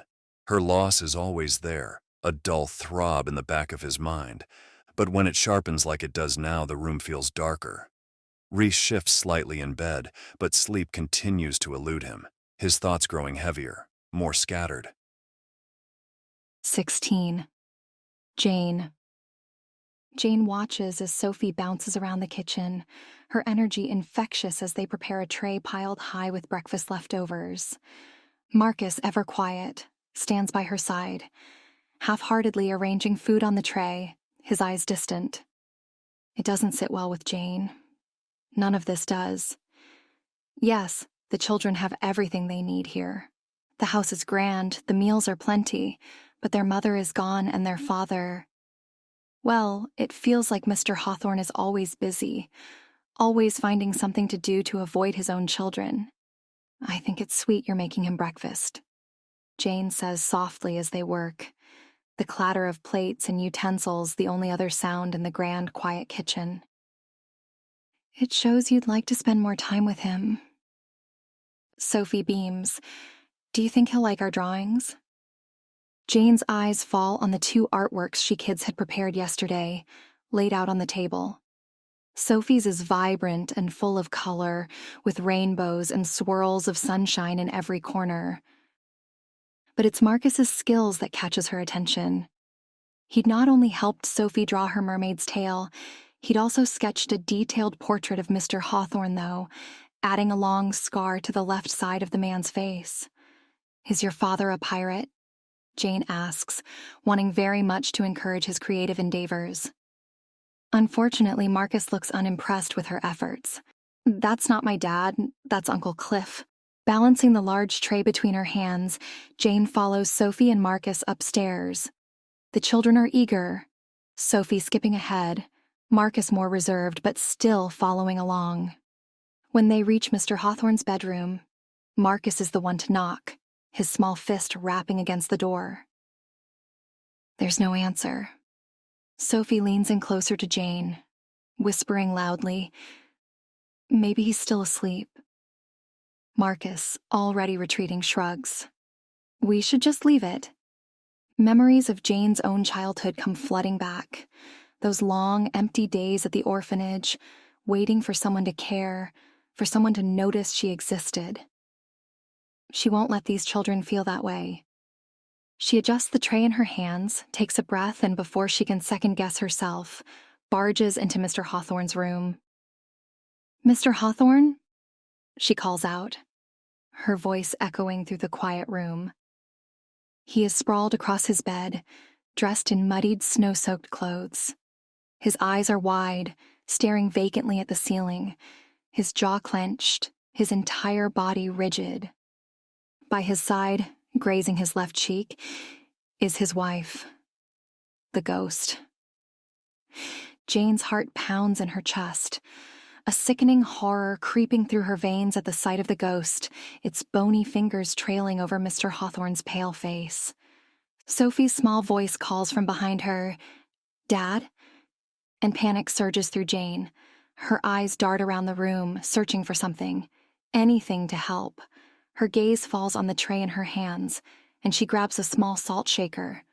Without thinking, she steps toward the bed, spins around, and throws the salt over her left shoulder toward the ghost. The effect is immediate. It vanishes, the air growing lighter, and Jane exhales in relief. 17. Jane. Jane paces, biting her lip as she watches Reese from afar. He's with the children, laughing at something Sophie said. For the first time since she arrived, he seems lighter, the usual grim weight absent, if only for now. She wishes she could do more. Watching him smile, genuinely, only makes the need to help him more urgent. He looks so kind when he smiles, so young, not weighed down by the invisible chains of grief. His golden hair catches the sunlight, his broad shoulders and easy movements showing a different man than the one she saw sprawled across his bed, pale and broken. It's clear the ghost of his wife haunts him in more ways than one. Even if he can't see her, she's there, pulling him away, making him absent or angry. But right now, his deep chuckles are pulling a smile from Marcus, and Jane's chest tightens with the need to protect this version of him, the kind, warm, happy version. But how? She's never felt the weight of her gift, her ability to see ghosts so keenly. Maybe it's not a curse after all. Maybe it's the one thing that can help Reese. If she had honed her skills, she could have already found a way to free him from his wife's ghost. Lost in thought, Jane doesn't notice Bill until he's beside her, his brows furrowed in concern. "Something on your mind?" he asks. Jane blinks, startled. "I wish I could do some research on..." She trails off. These people, her Uncle Bill, they don't look at her like she's crazy. They think she's normal, and she doesn't want to change that. Bill strokes his chin. "The library here's vast. You might find something useful." A library? Here? Jane hadn't thought of that. Without wasting another moment, she thanks Bill and hurries off. Her heart pounds as she makes her way to the first floor. The library is enormous, its shelves stretching floor to ceiling, filled with old, dusty books. The soft, golden light from the windows casts a peaceful glow. She scans the shelves until a title catches her eye: Occult Practices and Spectral Beings. Her heart skips as she pulls the leather-bound book free. The page is stiff and yellowed. Sitting in a quiet corner, she flips through it. Ghosts, it says, are spirits tied to the living by unresolved business, often attached to a place or person.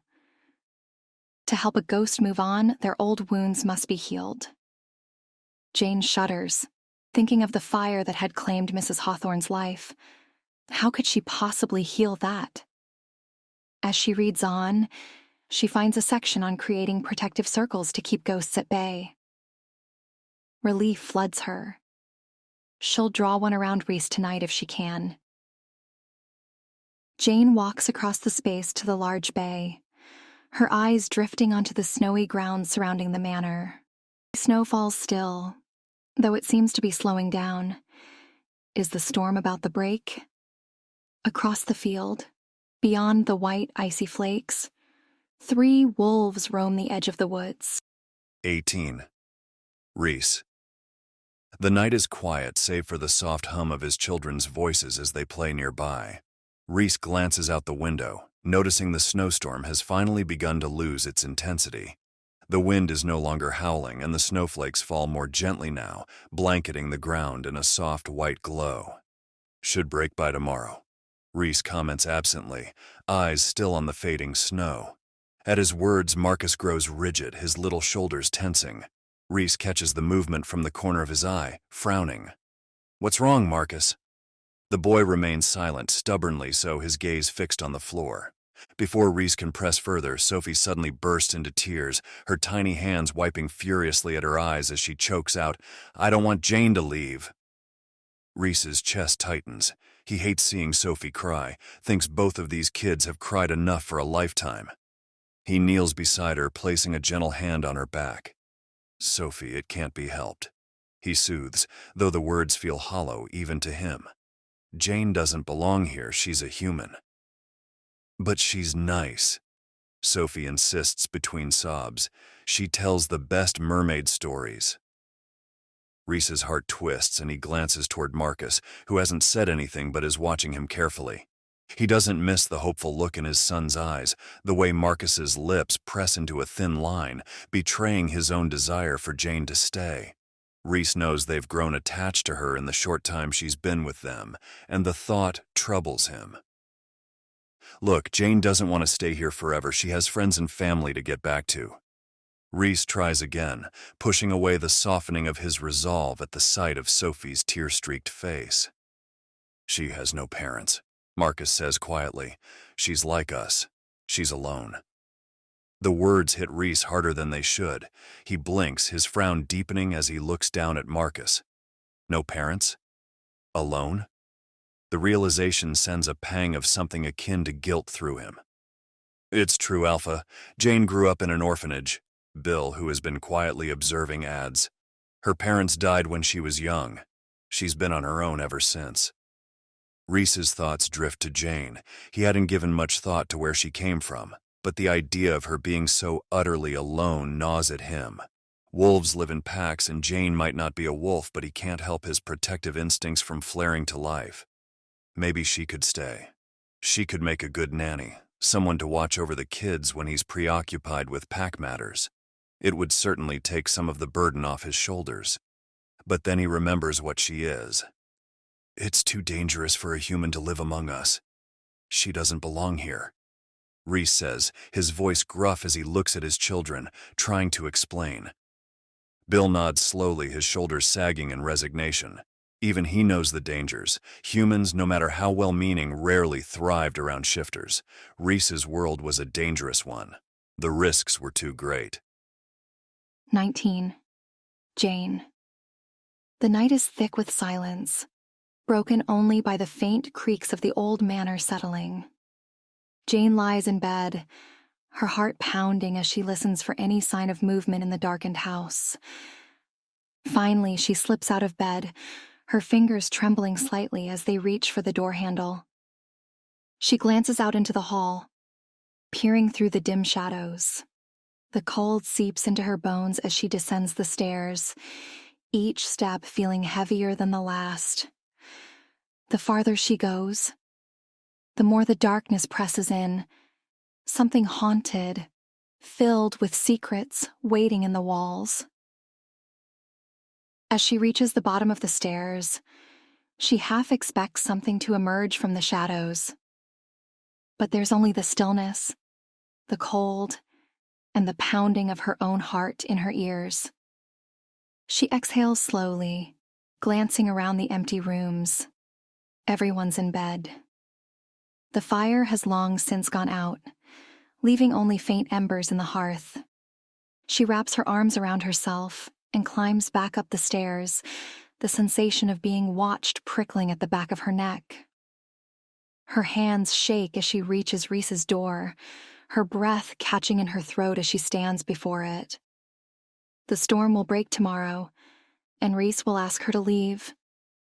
This is her last chance to help him. Slowly, Jane pushes the door open. It groans softly on its hinges, the sound like a warning, but she steps inside anyway. Her gaze falls upon Reese, the sight of him dreamlike, grotesque, and utterly horrifying all at once. He's lying in bed, still. His chest barely rising, and hovering above him is a gaunt face with blackened lips pressed against his. Jane's first instinct is to flee. But Reese's body is trembling, his skin deathly pale. She rushes forward. "You're hurting him!" she hisses. The ghost's dark, vacant eyes flicker towards her, and Jane thinks it's going to strike. But then it vanishes, melting into the shadows as if it was never there. Reese's body goes limp. Jane falls to her knees beside him, shaking his shoulder. "Sir, wake up." His skin is cold, his pulse faint beneath her touch. She remembers the book, the protective circle. Her hands fumble for the chalk she'd stuffed in her pocket, and she hurriedly draws beneath the bed, following the instructions as best she can in her frantic state. When she's finished, she rushes back to Reese, her palms settling against the faint beat of his heart. When his eyelids finally flutter, she thinks she's going to cry. "Jane?" He looks at her through heavy, confused eyes. "You're awake," she breathes, holding back a relieved sob. "What?" Reese blinks. "What are you doing here?" Realizing her hand is still resting on his bare chest, she pulls back. She hadn't thought of what she would tell him if he became aware of her presence here, in his bedroom, at night.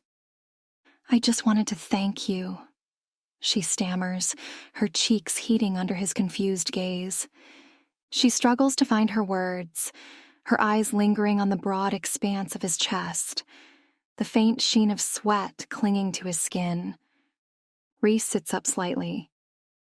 "Thank me?" he asks, frowning deeper. "For what?" For saving me," Jane says quietly, her voice barely above a whisper. "From the snow. No one's ever done anything like that for me before." Reese blinks at her, the confusion in his eyes deepening. "It was the least I could do." "No," she interrupts him, emotion thick in her throat. She hadn't planned to say all this, but now that the words are there, they ring too true, too big to hold back. "No one's ever looked out for me like that before." She swallows. "I've always been on my own. But you saved me, sir. You owed me nothing, and yet you still risked your life to save me." Reese is silent for a moment, troubled. "You're wrong about me," he mutters, averting his gaze. "I'm not—" But Jane cups his face with trembling hands. "I think," she whispers breathlessly, "I think you're wonderful." Reese stares at Jane, gaze dark and piercing. Warmth spreads over her skin, and she forces herself to look away, her eyes landing on his bare chest.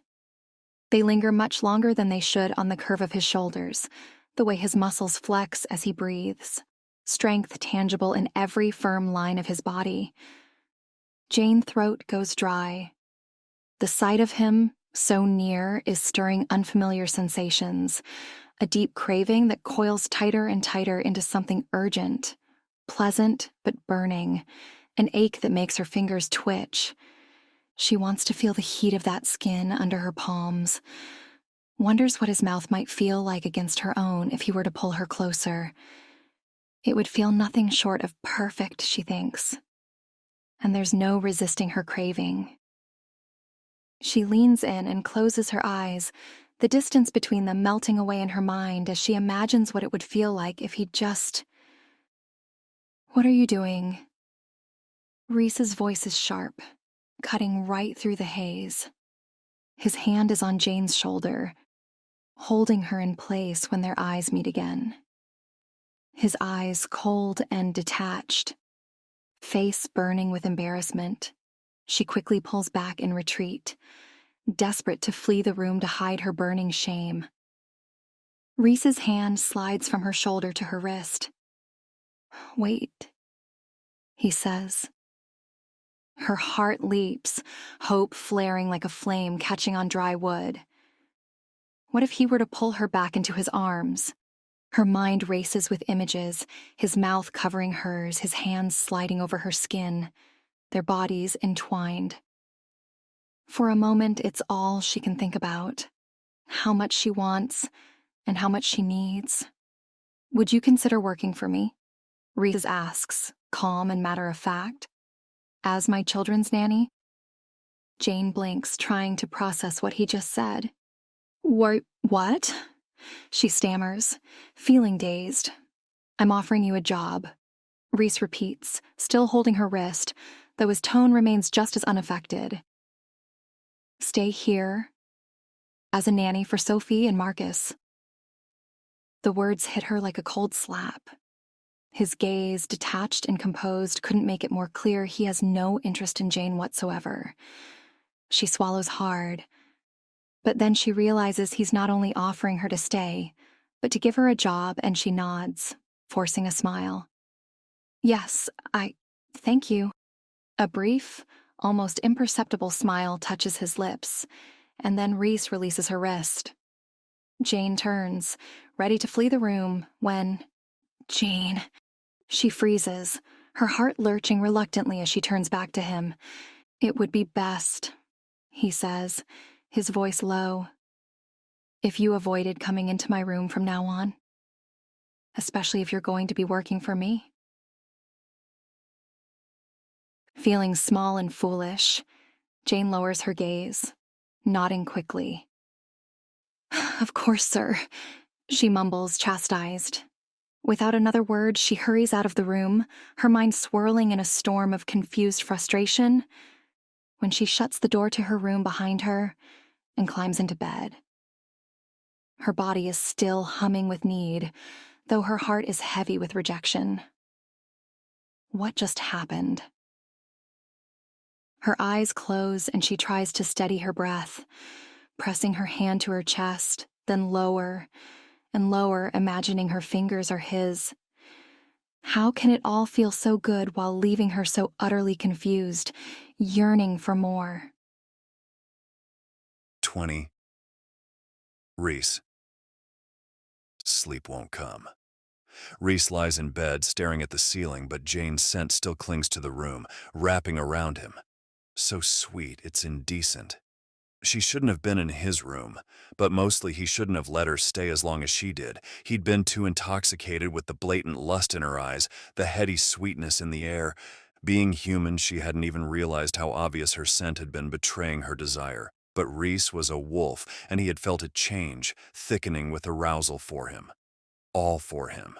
He can still smell it now, and it drives him mad, his body aching with a raw, primal hunger he hasn't felt in years. If ever.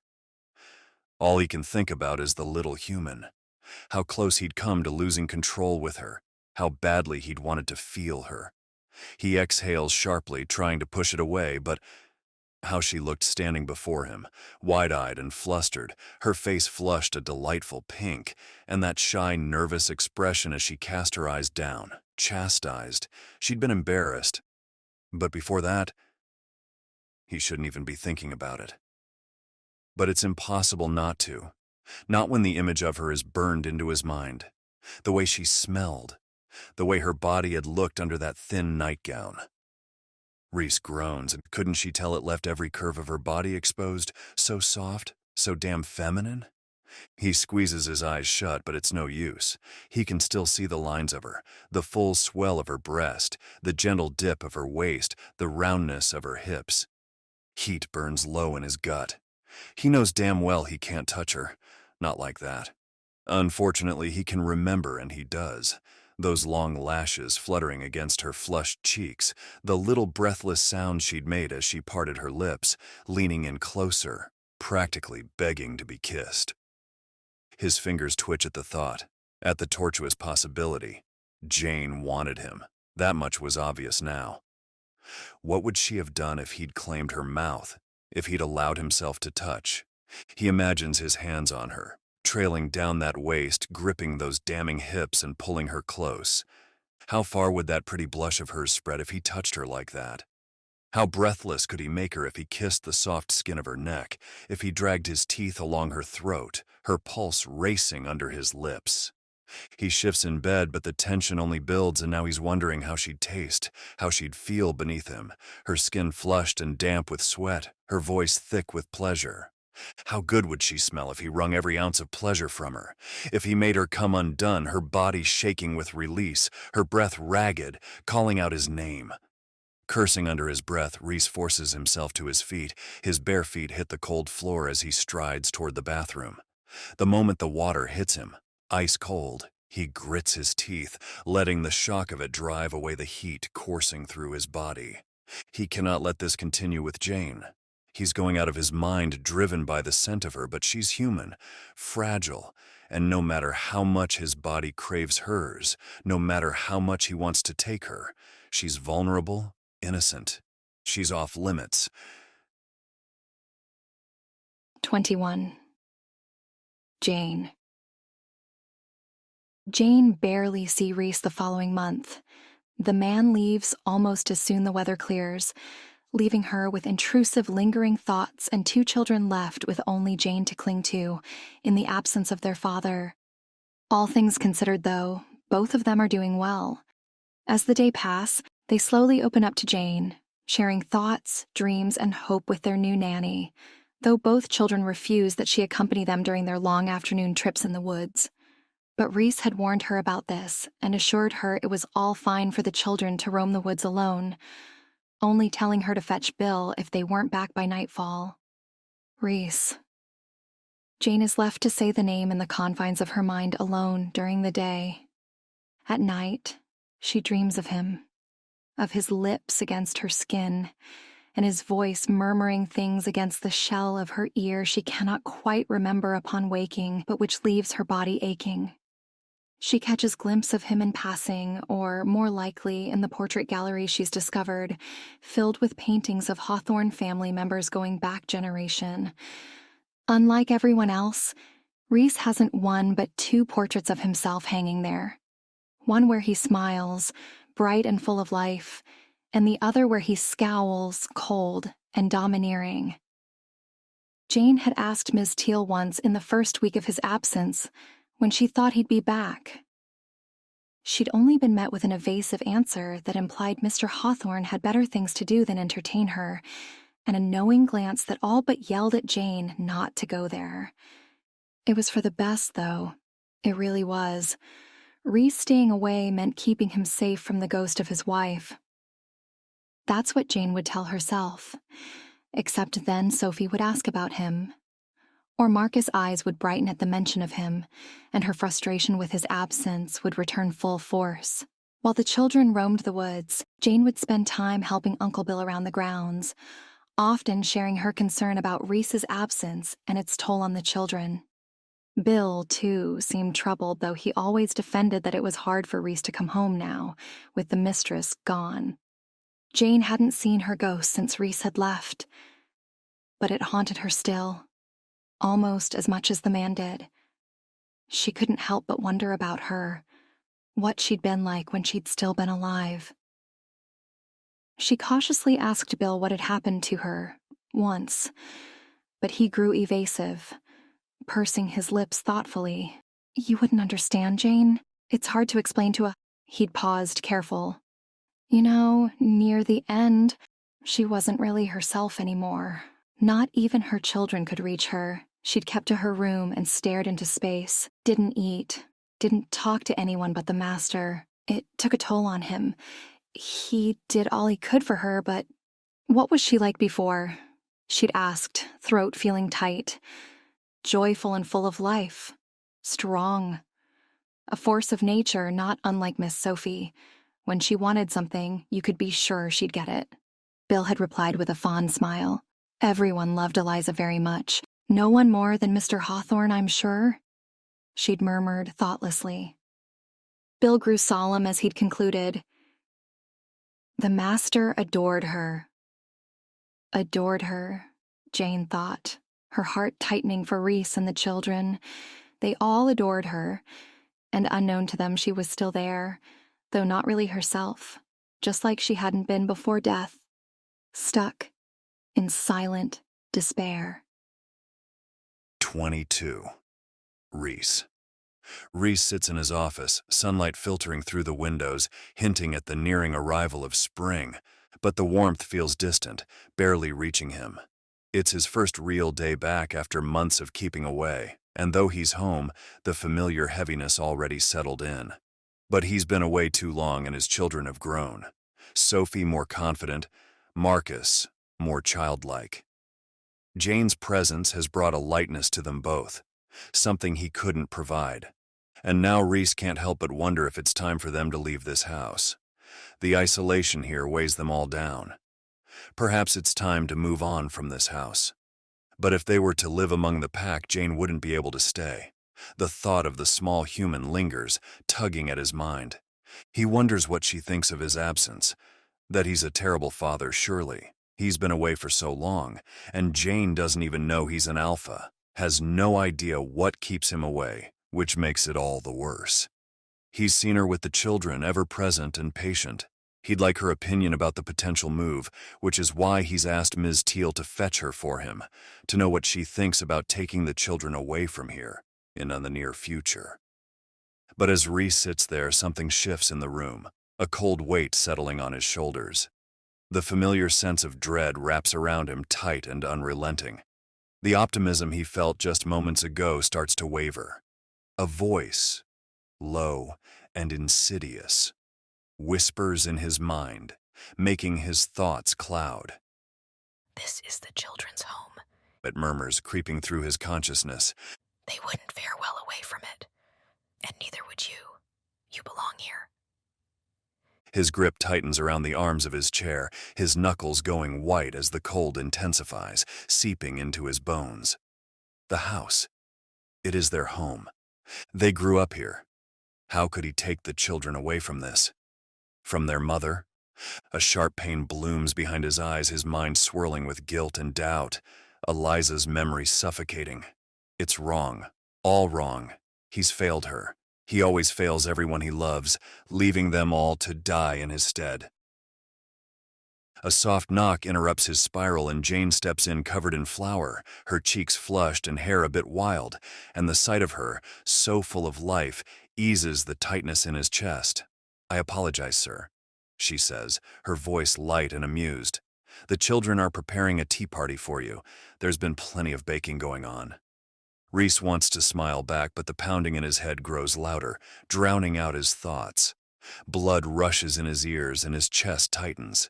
His response disappears somewhere in the haze. "Sir?" Jane's smile falters, her eyes narrowing with concern. She steps closer, squinting slightly. Reese follows her gaze but sees nothing. Just the cold, pressing down on him. Reese's breath hitches and he grips the edge of the desk. The children, this house.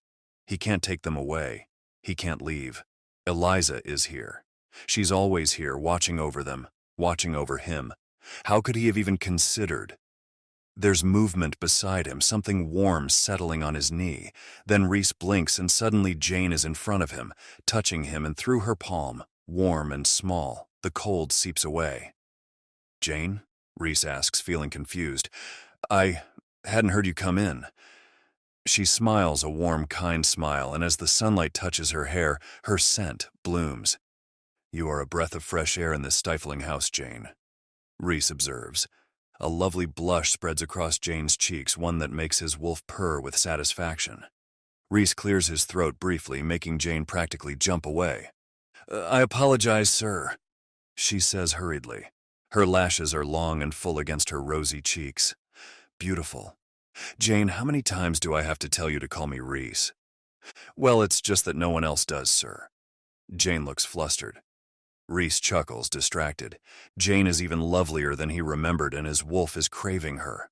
But Reese can't. He can't cross that line because she is human and ultimately too fragile to be his. Though what a damn shame that is. Ms. Teal did say you wanted a word? Jane asks, making Reese frown. He did want a word, something about moving, about taking the children away from this place, but no, he couldn't. How could he ever think such a thing? I was wondering how you were faring here, he says instead, meeting Jane's widening eyes. Are you happy with us? Of course I am, Jane immediately replies. Sir, Reese, he interrupts. I'm very happy here in your home, Reese, Jane says, and he hears the pulse of her heart increase. Why wouldn't I be? Well, this place is rather isolated. Surely you'd be happier surrounded with people your age, with friends with whom to share your time. He's not sure why he's even asking her that, perhaps because he worries the little human may want to leave them. She will have to eventually, though. She doesn't belong with them. I've never really had any friends, Jane confesses, drawing Reese away from his thoughts. No friends? He frowns. I don't believe it. You're too good not to have friends. Jane looks deliciously flustered at that. People think I'm weird. Reese stares at his small human and laughs. Weird? He repeats. The girl shrugs sheepishly. There is something there, he thinks. Something she isn't telling him, and Reese isn't one to pry. But the girl looks sad now, and he just won't have that. I don't think you're weird at all, he offers.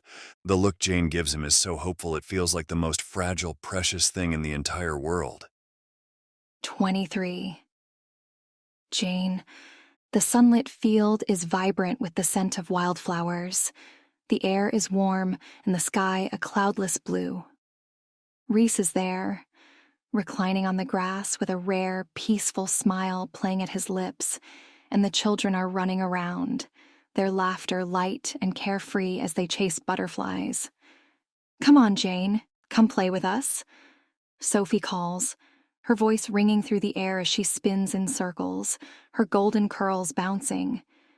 Jane laughs, the sound bubbling up naturally.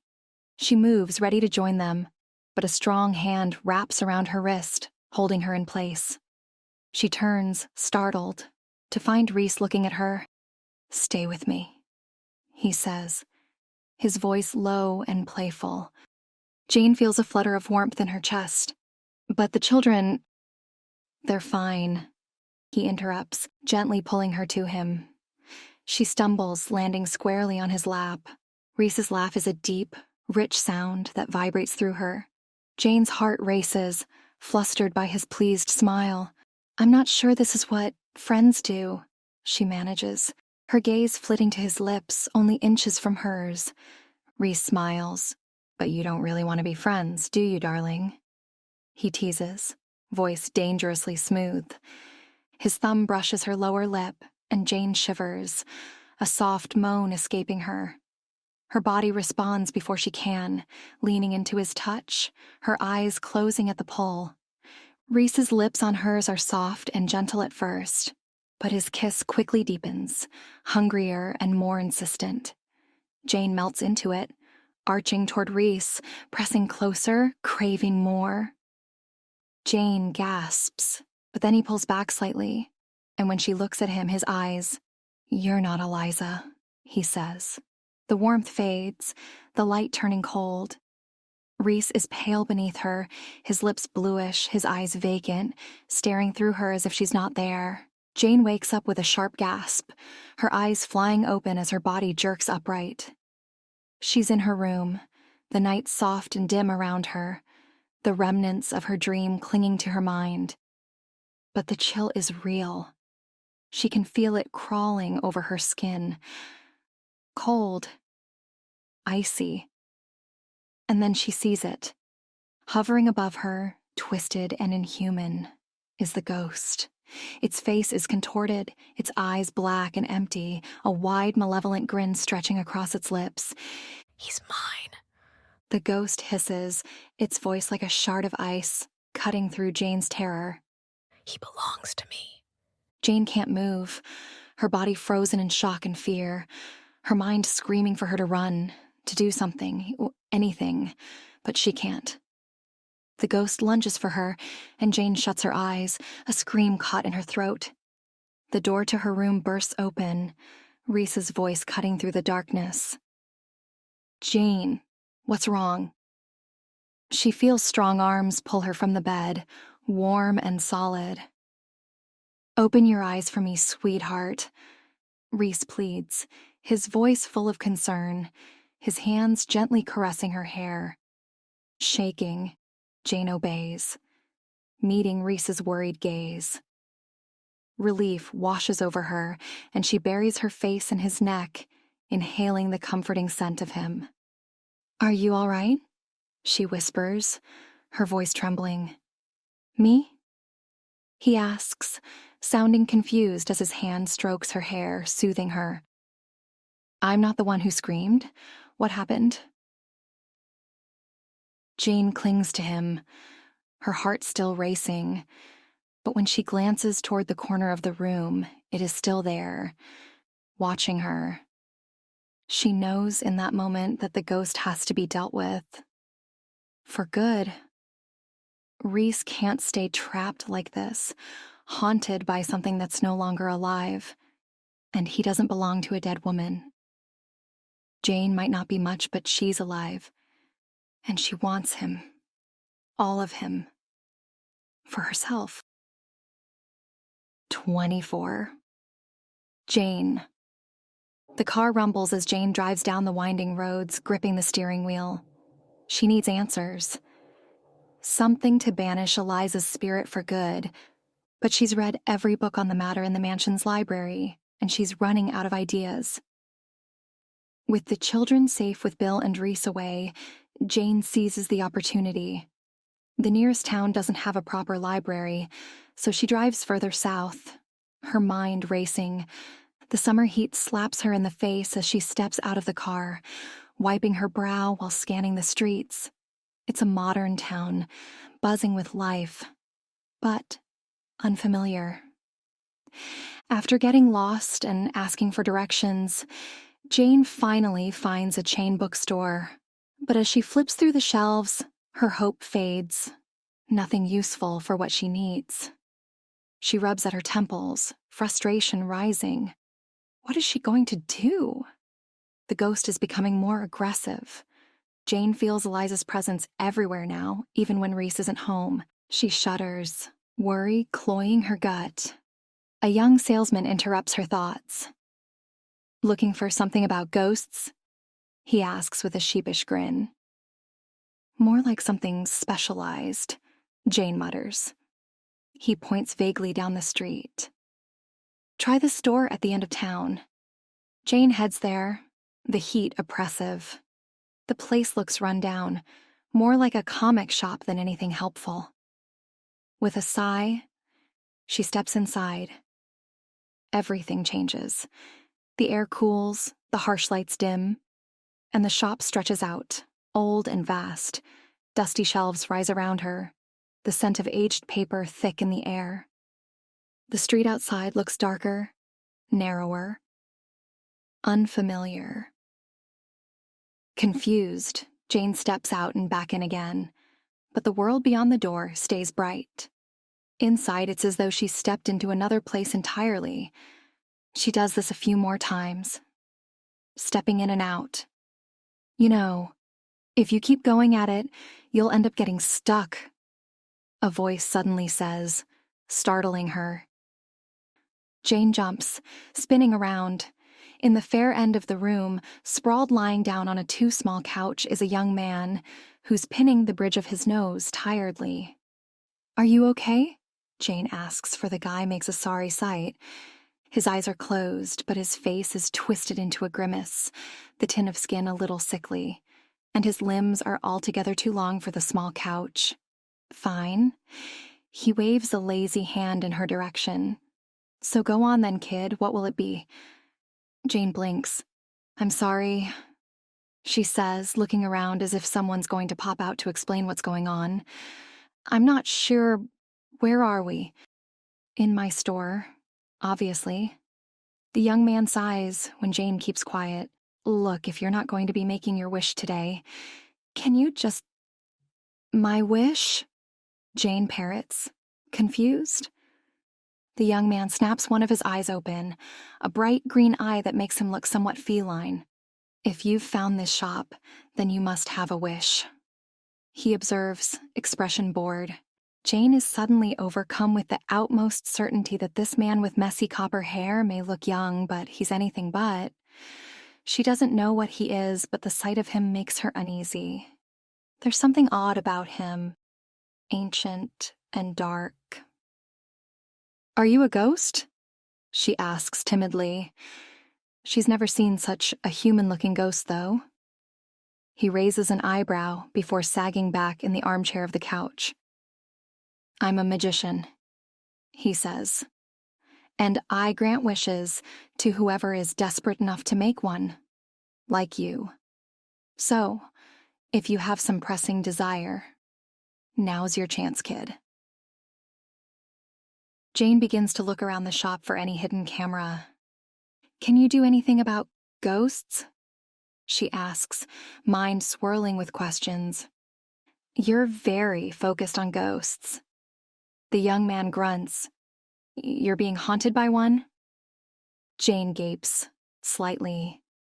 This is the first time in her life where she mentions ghosts to someone without getting laughed at immediately.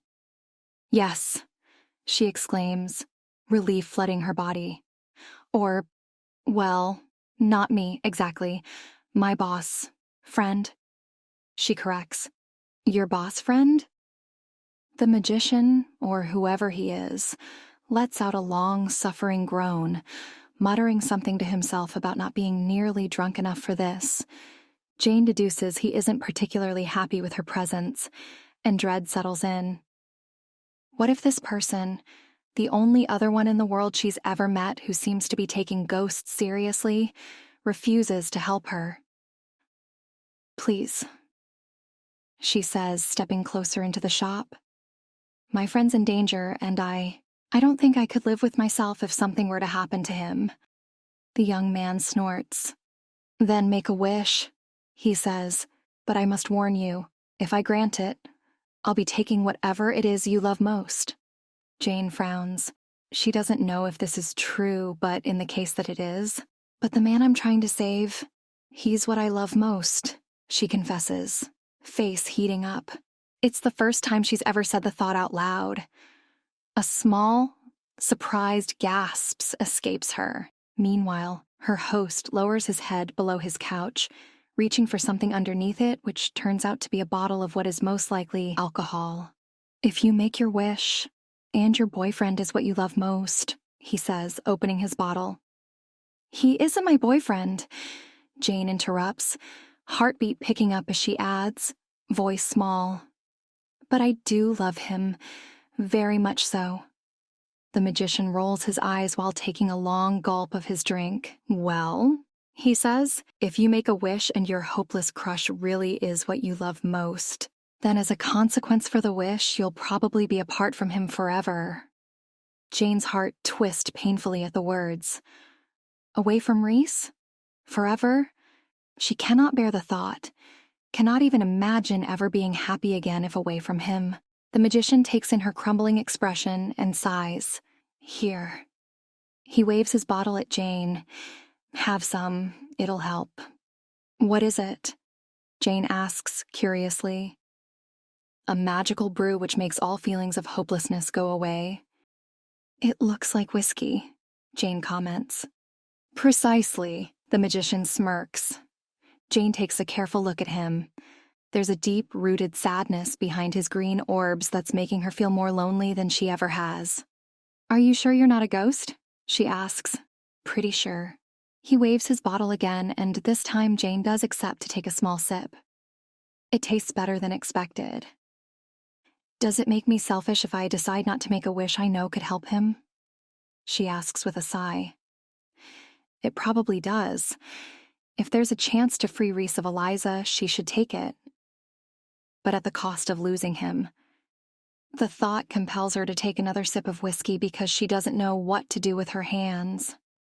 You could always tell him to wish his ghost away, the magician observes. He doesn't know it's there, and he wouldn't believe me if I told him. Jane sighs, bringing the bottle to her lips. For the first time in my life, it feels like there's something worth living for, and even though it's probably wrong, I don't want to let it go. She pauses, drinks, then takes a look at the man. Do you know what I mean? She asks. He doesn't respond immediately, looking troubled for a moment. No, he then replies, taking his bottle back from her. 25. Reese. Jane hasn't been home for hours. Reese had returned to the mansion expecting to see her there for dinner, but she'd apparently driven to town earlier today, and now the sun is set. But she is still out, God knows where. Probably enjoying herself with friends, he tells himself, pacing the living room. Reese sinks down onto the couch, running a hand through his hair, and reminding himself the girl is perfectly allowed to have friends while his wolf growls in the back of his mind. She isn't yours, he tells himself. But what if Jane isn't with someone else at all? What if she's lost or hurt somewhere? He's about to storm out of the mansion, determined to find her, when suddenly a weight settles onto his lap, warm and soft. Out of thin air, Jane appears, gazing up at him with wide, glassy eyes.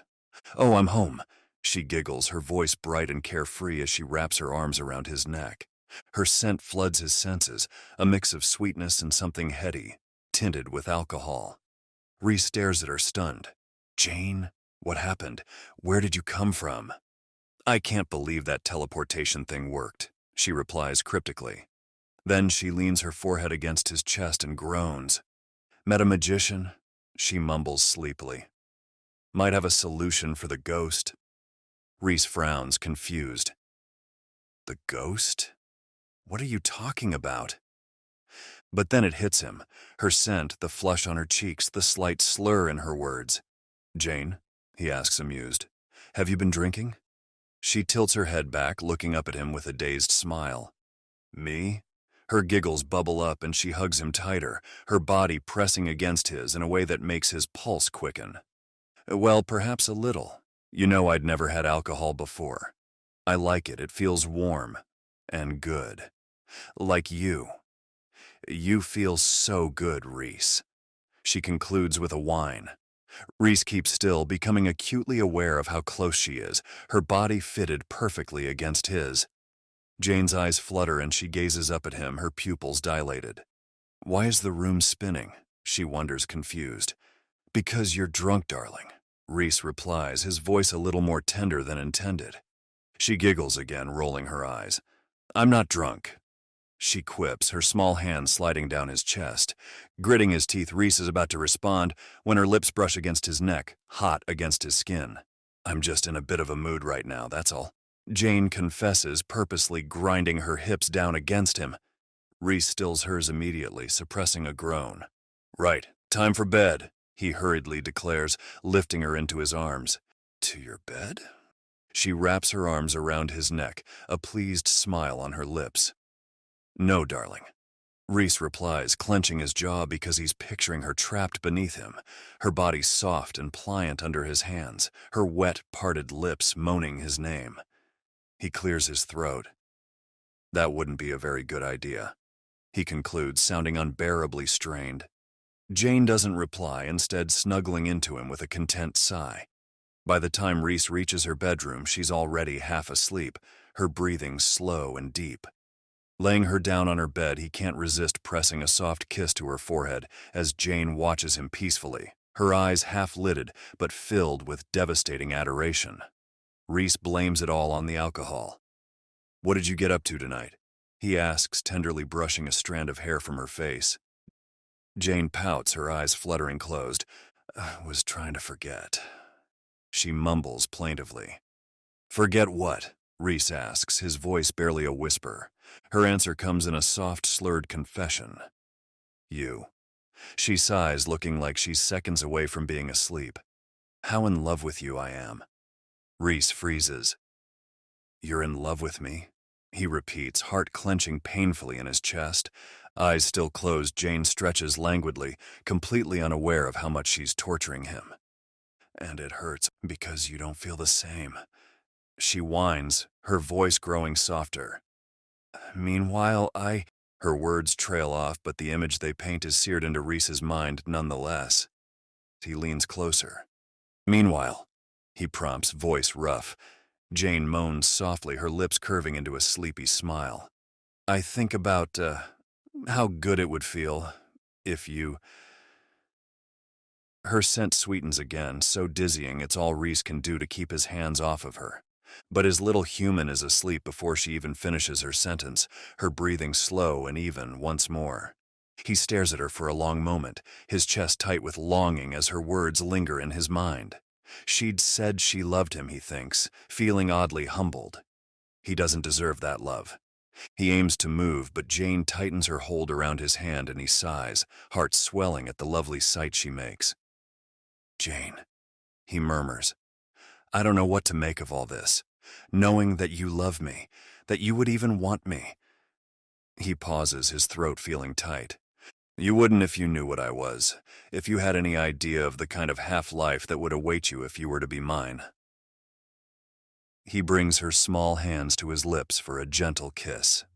Because make no mistake, sweetheart, I do want to make you mine. How could I not love you back? You're irresistible. Jane snuggles closer to him as if instinctively trying to make him feel better. He doesn't, though. Jane is human. If she were to become his mate, her life would be difficult. She would never be able to live with him full-time, as it would be impossible for her to live with the pack. And Reese wouldn't be able to fully claim her, a mating bite likely to kill her right on the spot. Neither would he be able to give her any children, for bearing a shifter child would also likely kill Jane. His shoulders sag. Jane, who's so kind and loving and so full of life, who's known only hardship and yet remains optimistic and strong, so willing to give and make others happy. She deserves better than the type of future Reese can give her. However, it will be her choice to make, he decides. Tomorrow he would tell her everything. Lay it all out, the truth of what he is, the risks, the impossibility of their life together. If, despite everything, Jane was still willing to have him. She won't. A little voice tell him, Of course she won't. Reese clenches his jaw, trying to push the doubt away. Maybe not, he thinks, but I owe her the truth. She deserves to know how much she's loved, that I would choose her again and again. You're selfish and cruel.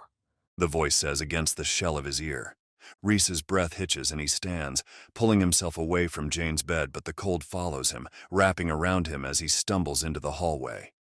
You'd risk her life to fulfill your selfish desire. Have you no shame? She doesn't belong here with you. The cold grips him tighter, the voice whispering darkly against his ear, scraping at his mind like nails on stone. He enters his room, barely able to think. You're a liar. He hears. You'd said you would always love me, and yet look what you did to me. How could you ever think it would be any different with her? Reese's head pounds, his vision blurring as a sharp, stabbing pain presses against his temples. No, you're right, he mutters. It wouldn't work. I would hurt her.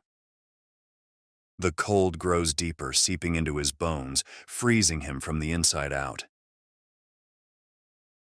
Then you know what you need to do.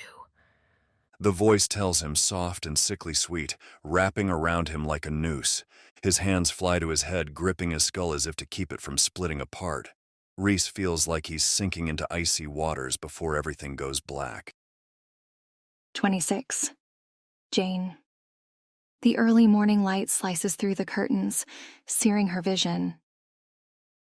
Jane groans, pulling the covers over her head in a vain attempt to block out the brightness. Her mouth is dry. Her stomach churns and her thoughts are fragmented, like pieces of a dream that refuse to come together.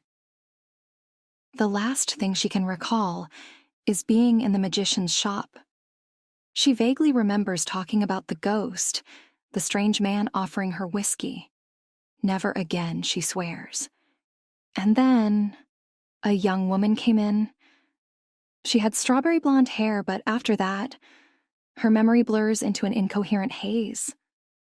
She sits up, blinking against the sharp pain in her temples, and gasps when she sees a figure in the corner of her room. Reese. He's seated in the farthest chair, watching her in silence. His expression is hard to read, but the air between them feels thick with tension. But it's Reese, and Jane Hart leaps with joy anyway. "Hi," she greets him, her voice hoarse from sleep. His face is pale, almost ashen, and there's something wrong in the way his hands tremble, even though that they are clasped tightly together. "Is something wrong?" she asks. Reese clears his throat, the sound rough and cold. His eyes are dark and distant, almost empty. He leans forward slightly, but his eyes never meet hers. "We won't be needing your services anymore." His voice is flat, emotionless. "I think it would be best if you packed your things and left today." Jane's heart sinks, disbelief flooding her senses. "Why?" Her voice trembles as she tries to process his words. "Are you angry with me?" Reese stays silent, his knuckles white where they grip the armrests of the chair. The tremors in his hands become more noticeable, his jaw tightening as if he's holding something back. "I found you drunk last night," Reese finally says, and Jane's stomach drops. "Do you remember?" I'm sorry, I didn't mean to," she stammers, cheeks burning with embarrassment.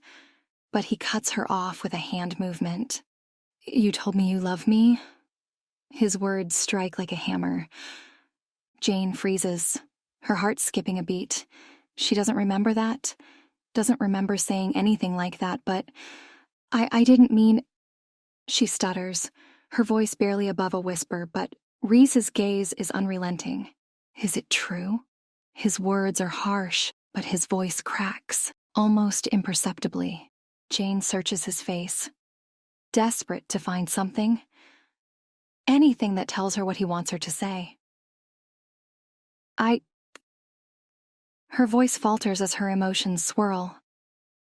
But she doesn't want to lie to him. "Yes, I do." Reese's face hardens further, and the despair she thought she saw in his eyes vanishes as quickly as it had appeared. "You're my nanny, Jane. My employee." The words hit like a physical blow. Jane's chest tightens, her heart shattering into pieces. "I know," she whispers, her voice trembling. "I know that.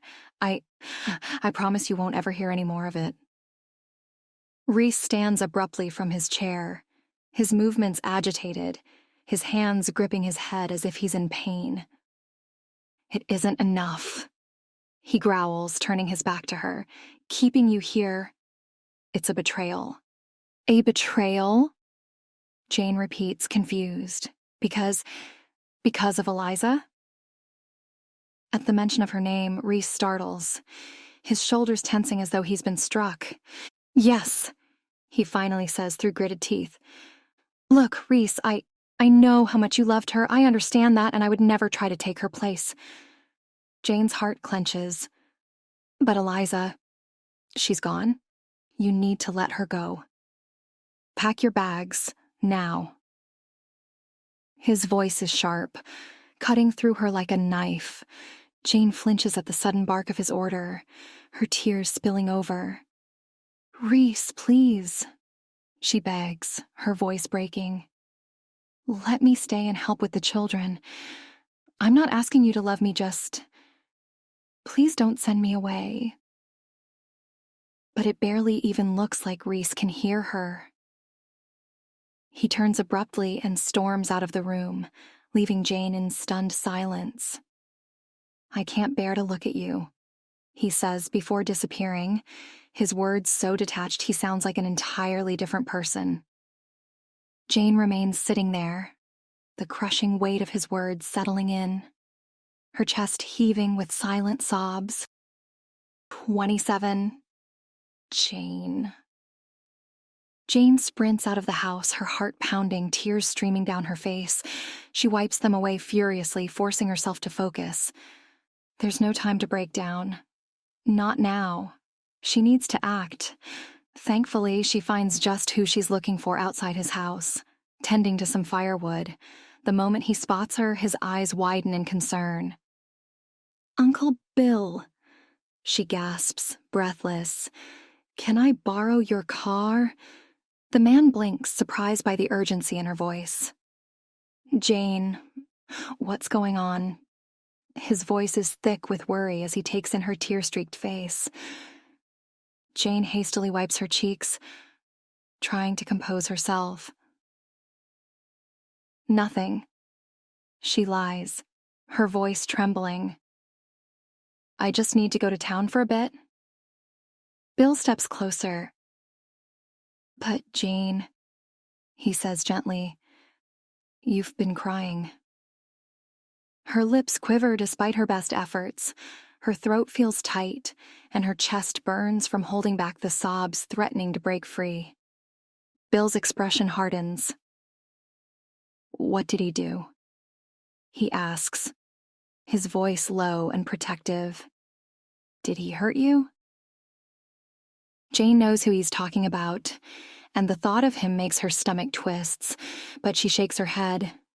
"No, Uncle Bill, he didn't hurt me. It was nothing like that." Now Bill sighs, looking conflicted. "Look, Jane," he says awkwardly. "I know how you feel about him, but you can't keep holding on to the hope that—" He pauses, struggling to find the right words. "Look, the alpha Reese, he can't be with you. He's never going to be with you. You understand?" Jane nods stiffly, trying to swallow the lump in her throat. Of course, he can't be with her. He's still in love with his wife. That truth stings, settling like a heavy weight in her chest. "I know, I'm not good enough," she murmurs, looking away. "What are you talking about?" Bill exclaims, shaking his head. "It has nothing to do with being good enough. Believe me, it's just—" Her uncle grunts in frustration. "Darn it, it's hard to explain. But it wouldn't be right for him to mate with you, Jane. And besides, after everything that happened here, the fire—" He sighs, looking like he has trouble figuring out what to say. "I just wish—" Jane swallows away the painful limp in her throat.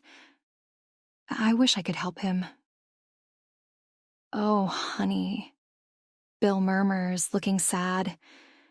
"There's nothing you can do. Grieving takes time. And you know, between losing his brother and Miss Eliza—" "His brother is dead too?" she murmurs, clutching onto the last fragments of her shattered heart. Bill nods grimly. "We don't talk about him too much." He throws a glance at the house. "The children, they lost their mother in a fire. The master thought that was more than enough death for them. Enough trauma. Marcus was there." Jane presses gently. "During the fire." Bill shakes his head like the words are too difficult to say. "Reese had to get him out. Sophie too." He chokes. "By the time he came back for Eliza, it was too late. He couldn't save her. He had to leave her there, and so he believed she died, not knowing how much she was loved. That's why he can never get over her death. You understand?" Jane nods, but the words barely register, her mind too clouded with everything that's happened. She nods, half listening, her thoughts racing. Reese isn't himself. He isn't. She knows that. And she's going to fix it. 28. Jane. Jane isn't sure this is going to work, but she has to try. She drives back to town, the drive feeling like it's dragging on forever, parks Uncle Bill's car in a hurry, and runs to the run-down comic book store, fingers crossed. "Please make this work," she silently begs, pushing the door open and shutting her eyes. When she opens them, she's standing in the magician's shop. She barely has time to breathe a sigh of relief when she is greeted by the sight of a young woman with strawberry blonde hair sending her a death glare. "Oh," she says, annoyed. "It's you." Jane thinks she's met this girl before, but it's all a little blurry. "Hi," she tries, giving her a friendly smile. Yeah, I remember." The blonde interrupts, unimpressed. Jane shuffles awkwardly, wondering how she could politely ask this person to remind her of her name. "Iris," the blonde says with a scowl. "Right." Jane smiles again, tentatively. "Hello, Iris." She gets an eye roll for her efforts. Then, Iris leaves her spot behind the store's counter to walk to the bottom of the stairs. "Adrian!" she calls out. "Your drinking buddy's back." Iris then turns back to Jane, giving her an expectant glance that makes Jane gulp. "I apologize for yesterday," Jane tells her nervously. "I don't know what She's interrupted by the sound of footsteps announcing the magician's presence. He appears on top of the stairs, hair even messier than the day before, to give Jane a brief glance. "Who's this?" he asks, pointing at her, though giving Iris a look. The latter looks like she wants to throttle him. "That's Jane," she says, emphasizing the name. "And what does she want?" Adrian asks. "You should know. You're the one who hung out with her all day yesterday." The magician blinks. "I've never seen this person in my life," he replies, sounding shockingly sincere. Jane clears her throat. Actually, she jumps in because despite her awkwardness, she has no time to waste. "We did meet yesterday. You were drinking? By yourself?" "Sounds about right," Iris mutters under her breath. You said you could grant me a wish?" Jane insists. Adrian groans dramatically. "Iris," he begins, sounding pitiful. "Could you—" "Nope!" The blonde shrugs, stepping away. "I don't care how hungover you are. You're on your own." Jane watches her disappear into the back of the shop, stomping her feet. "Well, thanks a lot," the magician grunts, stepping down the stairs. "She's been angry with me for weeks, and now thanks to you, she's angry again." "Me?" Jane blinks in confusion. "What did I do?" "Fuck if I know." Adrian shrugs. "Now, about your wish. I remember you said you'd take what I love most in exchange, and that it would probably mean I wouldn't see Reese anymore." Jane cuts in. "Who's Reese?" the magician asks. Jane ignores him. "But if I don't do something, I'm going to lose him anyway. I'd rather we be apart, knowing he is safe and happy." "It's way too early for all this drama," Adrian sighs, sagging in his chair. "It's 1 p.m., Jane observes, receiving an annoyed glance in response. She clears her throat again. "My friend Reese is being haunted by a ghost. The ghost of his dead wife, to be exact." She summarizes. "Sometimes this ghost talks to him, and it affects him. He becomes angry, not like himself. For example, just earlier he fired me." "Maybe he fired you because you were getting wasted here instead of doing your job there." Iris's voice cuts in from the back. Adrian sits up in his seat at the sound of her voice. "No," Jane says. "He wouldn't just fire me for that. We're friends. He cares about me, I know it. All these cruel things he said to me, he'd never have said them if it weren't for the ghost of his wife. She's stuck here, and well, they can't let go of each other." "Right." The magician sighs. "So, you wish for this ghost to go away?" Hope flutters in Jane's chest. You could do that. She thinks of doing it, of simply wishing Eliza away. But she remembers Bill's words, how he'd said Reese adored her. She thinks of the children. Eliza's children. And mostly, she thinks of Reese, claiming letting Jane stay would feel like a betrayal. If she just wished Eliza away into oblivion, none of them would get the closure they need. I heard ghosts remain in the land of the living because of unfinished business of sorts, she says, making the magician raise an eyebrow. So, couldn't I wish for Eliza to find closure, instead of just making her disappear? She and Reese really loved each other, but a fire tore them apart. I think she needs to say goodbye. Adrian gives her a careful look. If you wish for the ghost to find closure, I will give it closure, meaning I'll be giving it exactly what it wants, no matter what. Jane bites her lip, thinking of Bill's confession. Reese chose to save her children instead of her. He thinks she died thinking he didn't love her. But if she could just know how much she is missed. Adrian grimaces. If knowing this is what she needs, then she will have it. He says, should you wish it? Jane clenches her fists. I do, she says with a nod. 29. Jane. The road blurs ahead of her as Jane drives back from the magician's shop, her mind a whirlwind of emotions. Hope swells in her chest. Finally, Eliza might be able to find peace. If the magician's magic works, Reese and his children could be free from the ghost that's haunted them for so long. But along with that hope comes a deep ache in her heart. The idea of losing Reese cuts through her like a blade. She grips the steering wheel tighter, blinking back tears as she thinks of him, his rare, warm smiles, the moments when his laughter had filled the house, the way he looked at her when he wasn't weighed down by grief. She finally found something, someone worth holding on to. And now she was going to lose it all. But this was for the best. Eliza needed closure, and Reese deserved to move on, to be happy without the weight of his guilt and pain.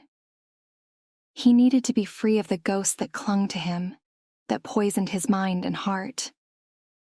Still, it hurt. She wipes a tear from her cheek, her mind drifting to the magician's words.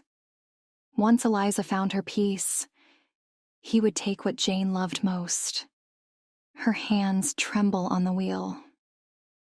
She knew what that meant. The moment Eliza was free, Jane would be taken away from Reese, from the children, from the life she'd just started to imagine for herself. The thought of not being able to say goodbye, of never seeing him again. Maybe I still have time, she whispers, her voice hoarse. I can at least say goodbye. The forest surrounding Reese's estate appears on the horizon, the towering trees casting long shadows in the fading light. Her heart beats faster, thudding painfully in her chest. She needs to see him one last time. To see his face, his smile before it's too late. Maybe even tell him how she feels just once. But as she nears the estate, something strange catches her eye. Smoke. Her heart lurches. A thick plume of black smoke rises over the tree line, curling against the dusky sky like a dark omen. Panic surges through her veins. Number it can't be. She slams her foot on the gas, the car lurching forward as the engine roars. Her heart races, dread clawing its way up her throat. The smoke grows thicker the closer she gets, and as she rounds the last bend, the full horror comes into view.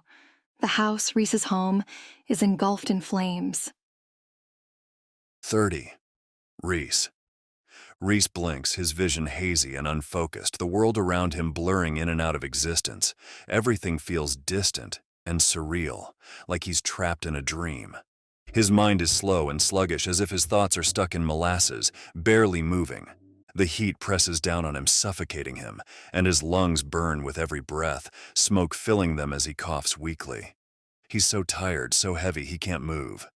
The crackling of the fire surrounds him, roaring in his ears, but it's distant, muffled, like the sound of a storm far off in the horizon.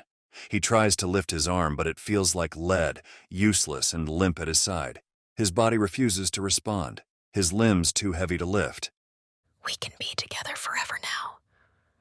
The voice is soft, sweet, and familiar, yet it drifts through his mind like a whisper, slipping through his fingers before he can grasp it. He knows this voice, doesn't he? It feels like something from long ago, a memory buried deep, hidden beneath layers of time and guilt. His eyelids flutter, struggling to stay open as his head lolls to the side. The flames dance around him, flickering shadows against the walls, but they seem far away, like they belong to another world. Is this real, or is it a dream? A face hovers above him, known and beloved. Long dark hair and clear blue eyes. Ellie? Reese murmurs, confused. It must be a dream. Eliza is dead. She died in the fire. But hadn't the fire been put out? Why is there still smoke? Why can he see flames burning on the edge of his vision? You left me. Eliza's voice whispers against his ear. I'm sorry. Reese's words get trapped in his throat and he coughs. I had to get the children to safety. We were supposed to be together forever. Eliza accuses. Why didn't you stay? Why did you take our children away? Reese closes his eyes. He remembers feeling slow and dull like this. Remembers Eliza standing before him, a candle in hand. I can't take this anymore. She'd said. Even near you, I feel like we are apart, Cliff. It hurts. My entire soul hurts. And then she'd taken the candle over to the curtains, the carpet. You lit that fire. Reese rasps, remembering. He remembers Eliza's dead-eyed stares, so far from the ones he'd grown up with. Her apathy, her disinterest, the way she wouldn't even hold Sophie. Only their cries, the children's, had gotten Reese up that day, the day Eliza had decided to end it all. Did you drug me, Ellie?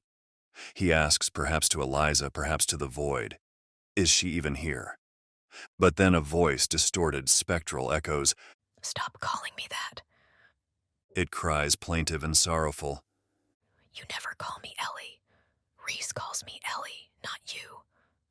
Reese shuts his eyes because, like so many times before, the desire to tell Eliza the truth bubbles within him. Had he made a mistake lying to her? He'd been trying to keep her alive. He'd been worried about the baby. We'll be together soon.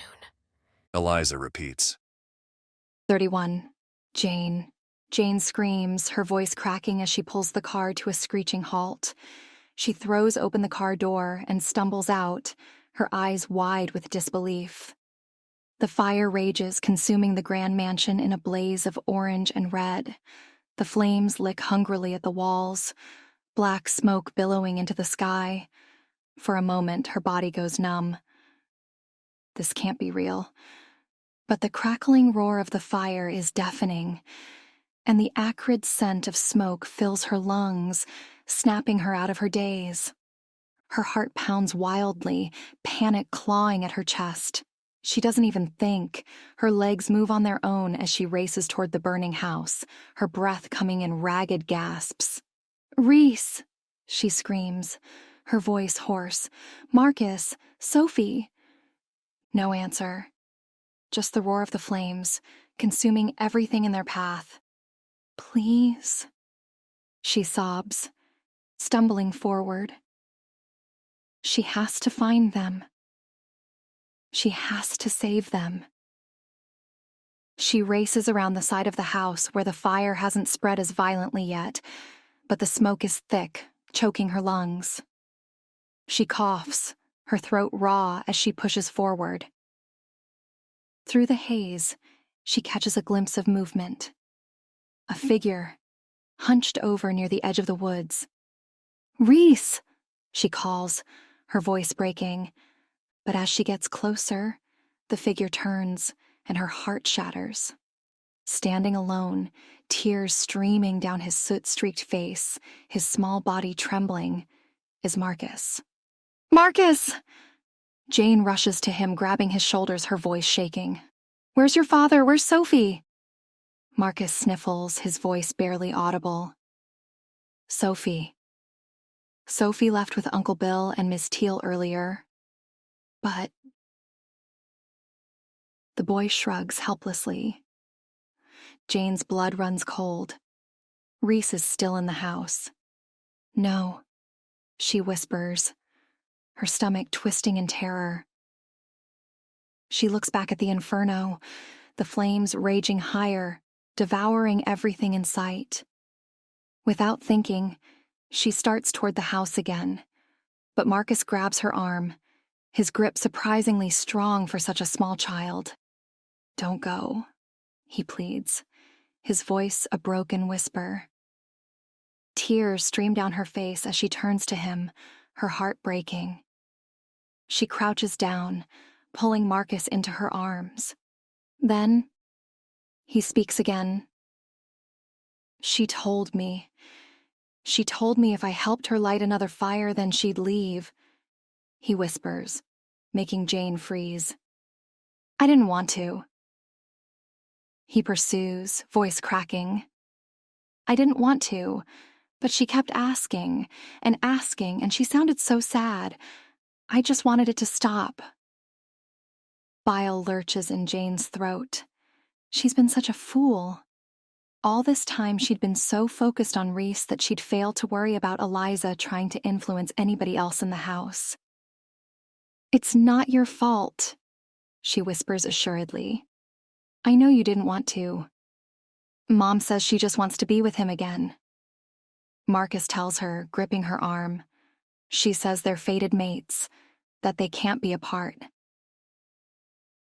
Jane shakes her head in confusion. She has no idea what that means, but it doesn't sound good. I don't want the Alpha to die, Marcus sobs. She made him drink something and now he won't wake up. The fire cracks and snaps, the sound deafening, and Jane can barely breathe, torn between her love and her fear. She has to do something. Marcus, listen to me. She orders, I'm going to find your father. You go and stay outside, don't come back, and no matter what. Marcus shakes his head in protest. Jane, you don't understand. He says with a cry, Reese isn't my father. He pretends to be for Sophie, I think, but he's not. What are you talking about? Jane gaps, head swimming in disbelief. Reese is my uncle, Marcus explains. My real father is dead. 32. Reese. Reese thinks he's going to die and that it's probably for the best. You can't cheat death for so long. It's been years already and now his time has come. He only wishes he'd have died sooner. He wishes he hadn't traded places that day with Cliff. It was a habit of theirs, trading places. They'd done so ever since they were little. At first it had been fun, unexpected, because they'd thought for sure everyone would be able to guess, if not by looking at them, for Cliff and Reese looked exactly alike, then at least through their sense. But no one could tell the difference, not for a long time. Cliff and Reese shared everything except for one thing, Reese's best friend, another shifter from the pack, Eliza. She and Cliff couldn't stand to be in the same room together without getting into a fight, which seemed strange to Reese because he adored them both. It didn't make sense to him that the two people he loved most didn't get along. It all made sense when they became adults and recognized each other as mates. Reese was overjoyed, of course, that his brother and his best friend had found each other. Even more so when Eliza gave birth to their first child, a boy, Marcus. However, there was a bit of resentment, because while Cliff got Eliza, and a family, a bond, Reese only got to be Alpha, and he'd never wanted it. Cliff knew it, and he'd always said if Reese was ever chosen, then they'd switch and Cliff would become Alpha in his stead. He wanted the job. He was the confident twin, not Reese, but when it came down to it, he told Reese he couldn't take on the role. that it was too dangerous, that he wouldn't risk being separated from his mate. He swore, though, that at times when Reese needed a break, they would still switch. Temporarily, but they would, and it's what they did the day of the attack. It was supposed to be a simple meeting with a neighboring pack. Cliff offered to go instead of Reese, who desperately needed some time off. He'd been courting a girl and he wanted time with her, a mate of his own. So Cliff went, and he never returned. Reese was left to give Eliza the news, and he couldn't bear to look her in the eye. She looked like she already knew, and she must have, for without Cliff, her soul had been split into two.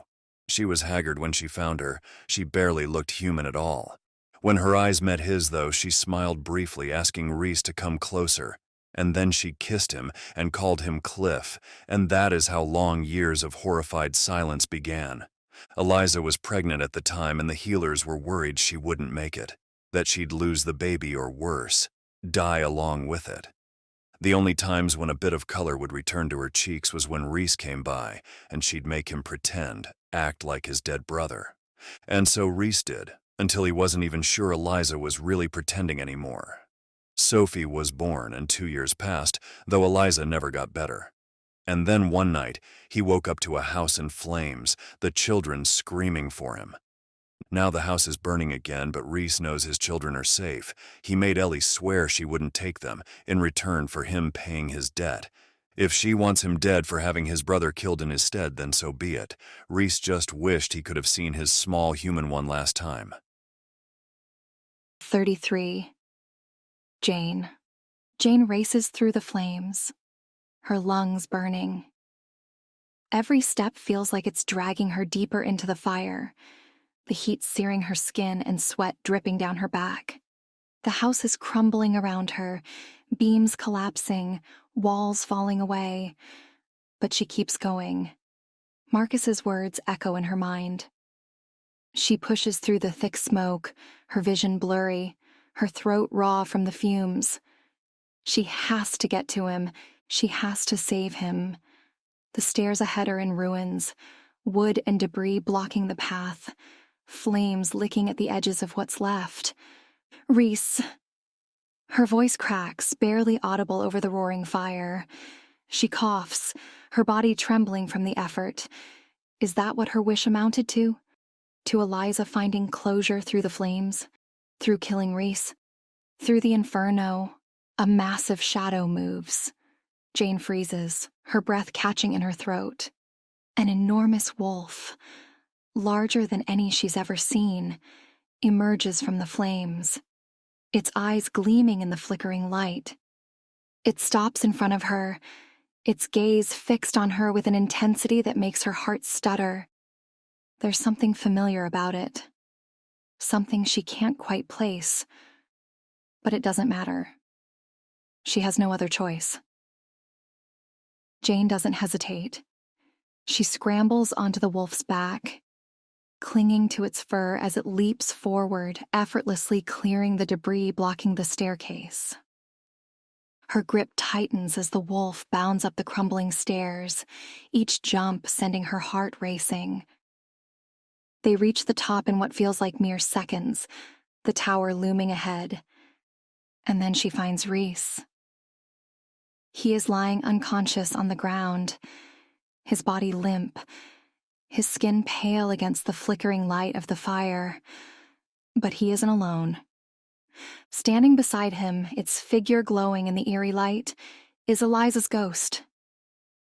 Its eyes are locked on Reese, its face twisted with sorrow and longing. Jane's blood runs cold. "Eliza, stop!" Jane screams, her voice hoarse and frantic. "That's not Cliff. He's gone. He's dead." The ghost looks up and Jane's heart clenches. This woman, this tortured soul, has been trapped here for years, unable to move on, unable to let go, because she didn't think that she could. "Eliza," Jane pleads, stepping forward. "Your mate is gone. You can join him now. You can rest." The ghost's form wavers, her face crumpling as she turns to the wolf, the giant creature stepping forward from the shadows. The wolf's eyes meet Eliza's, and something passes between them, a silent understanding. Tears stream down Eliza's face as she reaches out, wrapping her arms around the wolf's neck, clinging to it as if her very existence depended on it. And then, just like that, they're gone. The ghost vanishes, disappearing into the flames, and the wolf melts into the shadows, leaving nothing but a hollow silence in their wake. Jane rushes to Reese's side, her hands trembling as she touches his face, his skin too cold, too still. "Reese," she whispers, her voice breaking. "Please wake up."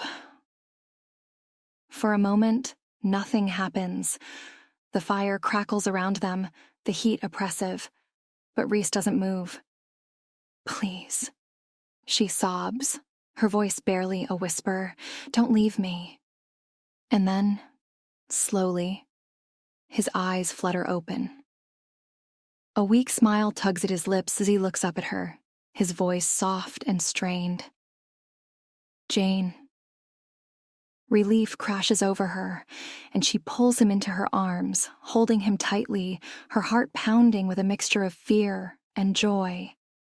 "I love you," Reese murmurs, his words slurred, but Jane hears them clear as day. Her chest tightens, the weight of everything they've been through crashing down on her. When she pulls away, she's no longer holding Reese. In his place is a massive wolf, nearly identical to the one that carried her through the flames. Its amber eyes stare into hers, full of warmth and understanding. Jane's breath catches in her throat. With a gentle nudge, the wolf lowers itself, and without hesitation, Jane climbs onto its back. The beast leaps through the shattered window, soaring through the flames, carrying her away from the destruction below.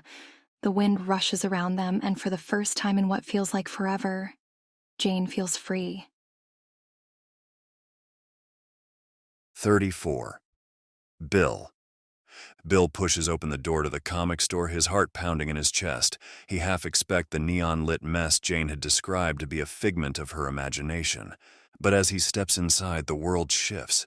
The bright lights and garish posters fade, and he finds himself standing in an old, dusty bookstore instead, the air thick with the scent of old paper and forgotten stories. "Oh, look, a shifter," a voice deadpans.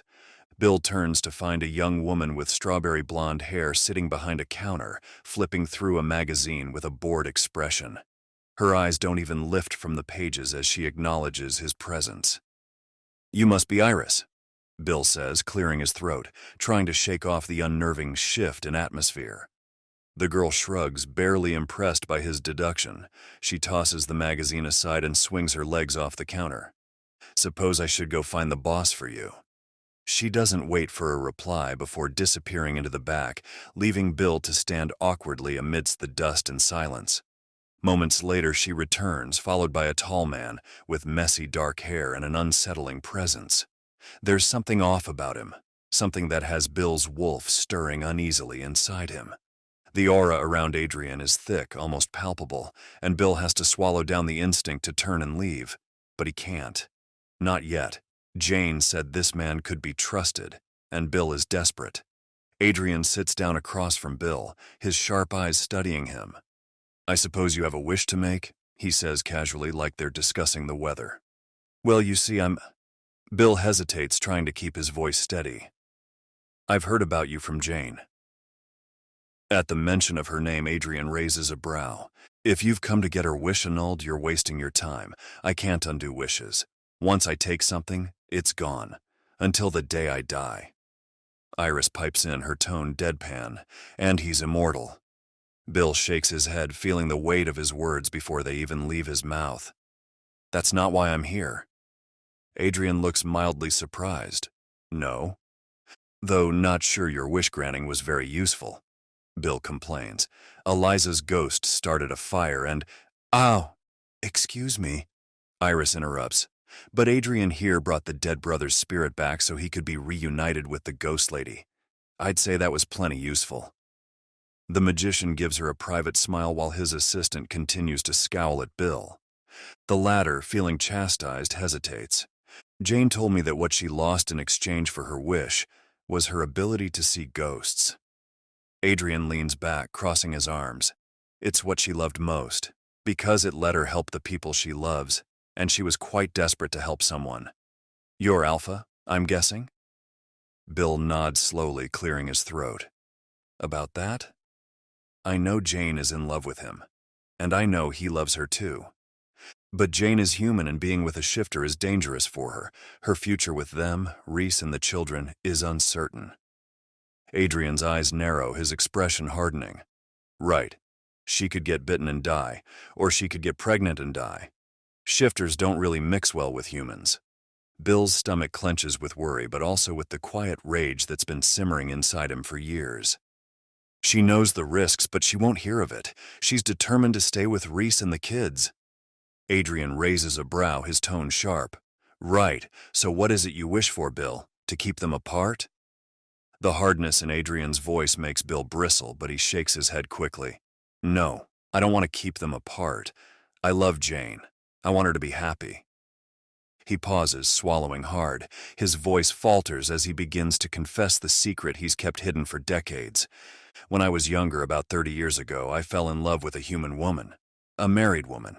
She wanted to leave her life behind for me. But I knew we couldn't be together. It was too dangerous for her, so I let her go. Adrian listens in silence, his gaze unreadable. Bill continues, his voice raw. She was pregnant. I didn't know at the time, but she wrote to me later, after she found out. I was terrified the baby might be mine. I found her, and thankfully the child, Jane, was human. But her mother, she still died during childbirth. Bill's hands tremble. Guilt that's haunted him for years. I told her husband I was a distant relative and said he could contact me if he ever needed help. But when social services eventually reached out to me after her father passed, I said I couldn't take her in. She was human. I told myself she couldn't be part of my world, but the truth is I was a coward. Iris is silent, her usual sarcasm gone. Bill's voice softens. But no more. I owe Jane her happiness, and so I wish for her to become a shifter, to fully and safely be with Reese. Adrian leans forward, studying Bill carefully. There's something dark in his eyes, something dangerous. That's quite noble of you, Bill, but you know what it'll cost you. You'll lose what you love most. Bill's heart pounds in his chest, but he meets Adrian's gaze without flinching. I'm growing old. I've got nothing left to lose, nothing worth more than Jane's happiness. Adrian's dark eyes flicker, and for a moment, Bill thinks he sees a trace of something. Respect, maybe, in the magician's expression. Very well, he says, his voice low and quiet. Epilogue. Jane stands at the edge of the field, watching from a distance as Reese and the children come to stand before the grave. The wide, flowery plains stretch endlessly around them, bathed in the soft golden light of dusk. There is no ghost lingering in the peaceful landscape, no shadow or chill to disrupt the moment. Only the soft summer breeze whispers through the grass, rippling the sea of vibrant wildflowers like a gentle sigh. Everything feels alive, vivid and full of hope, as if the world itself is breathing in the promise of new beginnings. Jane smiles, her heart full. Kids? Reese's voice carries through the field, deep and filled with emotion. He hugs the children close, his silhouette strong against the warm glow of the setting sun. This was your father, Cliff Hawthorne. He was a good man, and my brother. Jane can hear him clearly, her new heightened senses catching every word. Her hearing isn't the only thing that's changed. She has become one of them, a shifter, with all the strength and instincts that come with it. But more importantly, she has gained a family. She hears Sophie's small voice next, her question filled with innocent curiosity. Was Cliff my mom's mate? Reese's reply is heavy with emotion. Yes. She loved him very much. She loved you both, too. And your dad loved you more than anything. Marcus is quiet for a moment, his eyes thoughtful as he stares at the grave. The light catches in his golden hair, and eventually, he nods. You're our dad, he says softly, turning to take Reese's hand. Jane's smile widens, her chest warm with love and peace. As the sun begins to dip below the horizon, casting long, golden rays across the field, Reese and the children turn and start to walk back toward her. Thank you for watching. You'll find links to more stories on your screen. Also, if you enjoyed this video, I would really appreciate it if you could help me out by giving it a like or comment. Thank you so much to everyone who's done so on my other stories. You guys are all stars.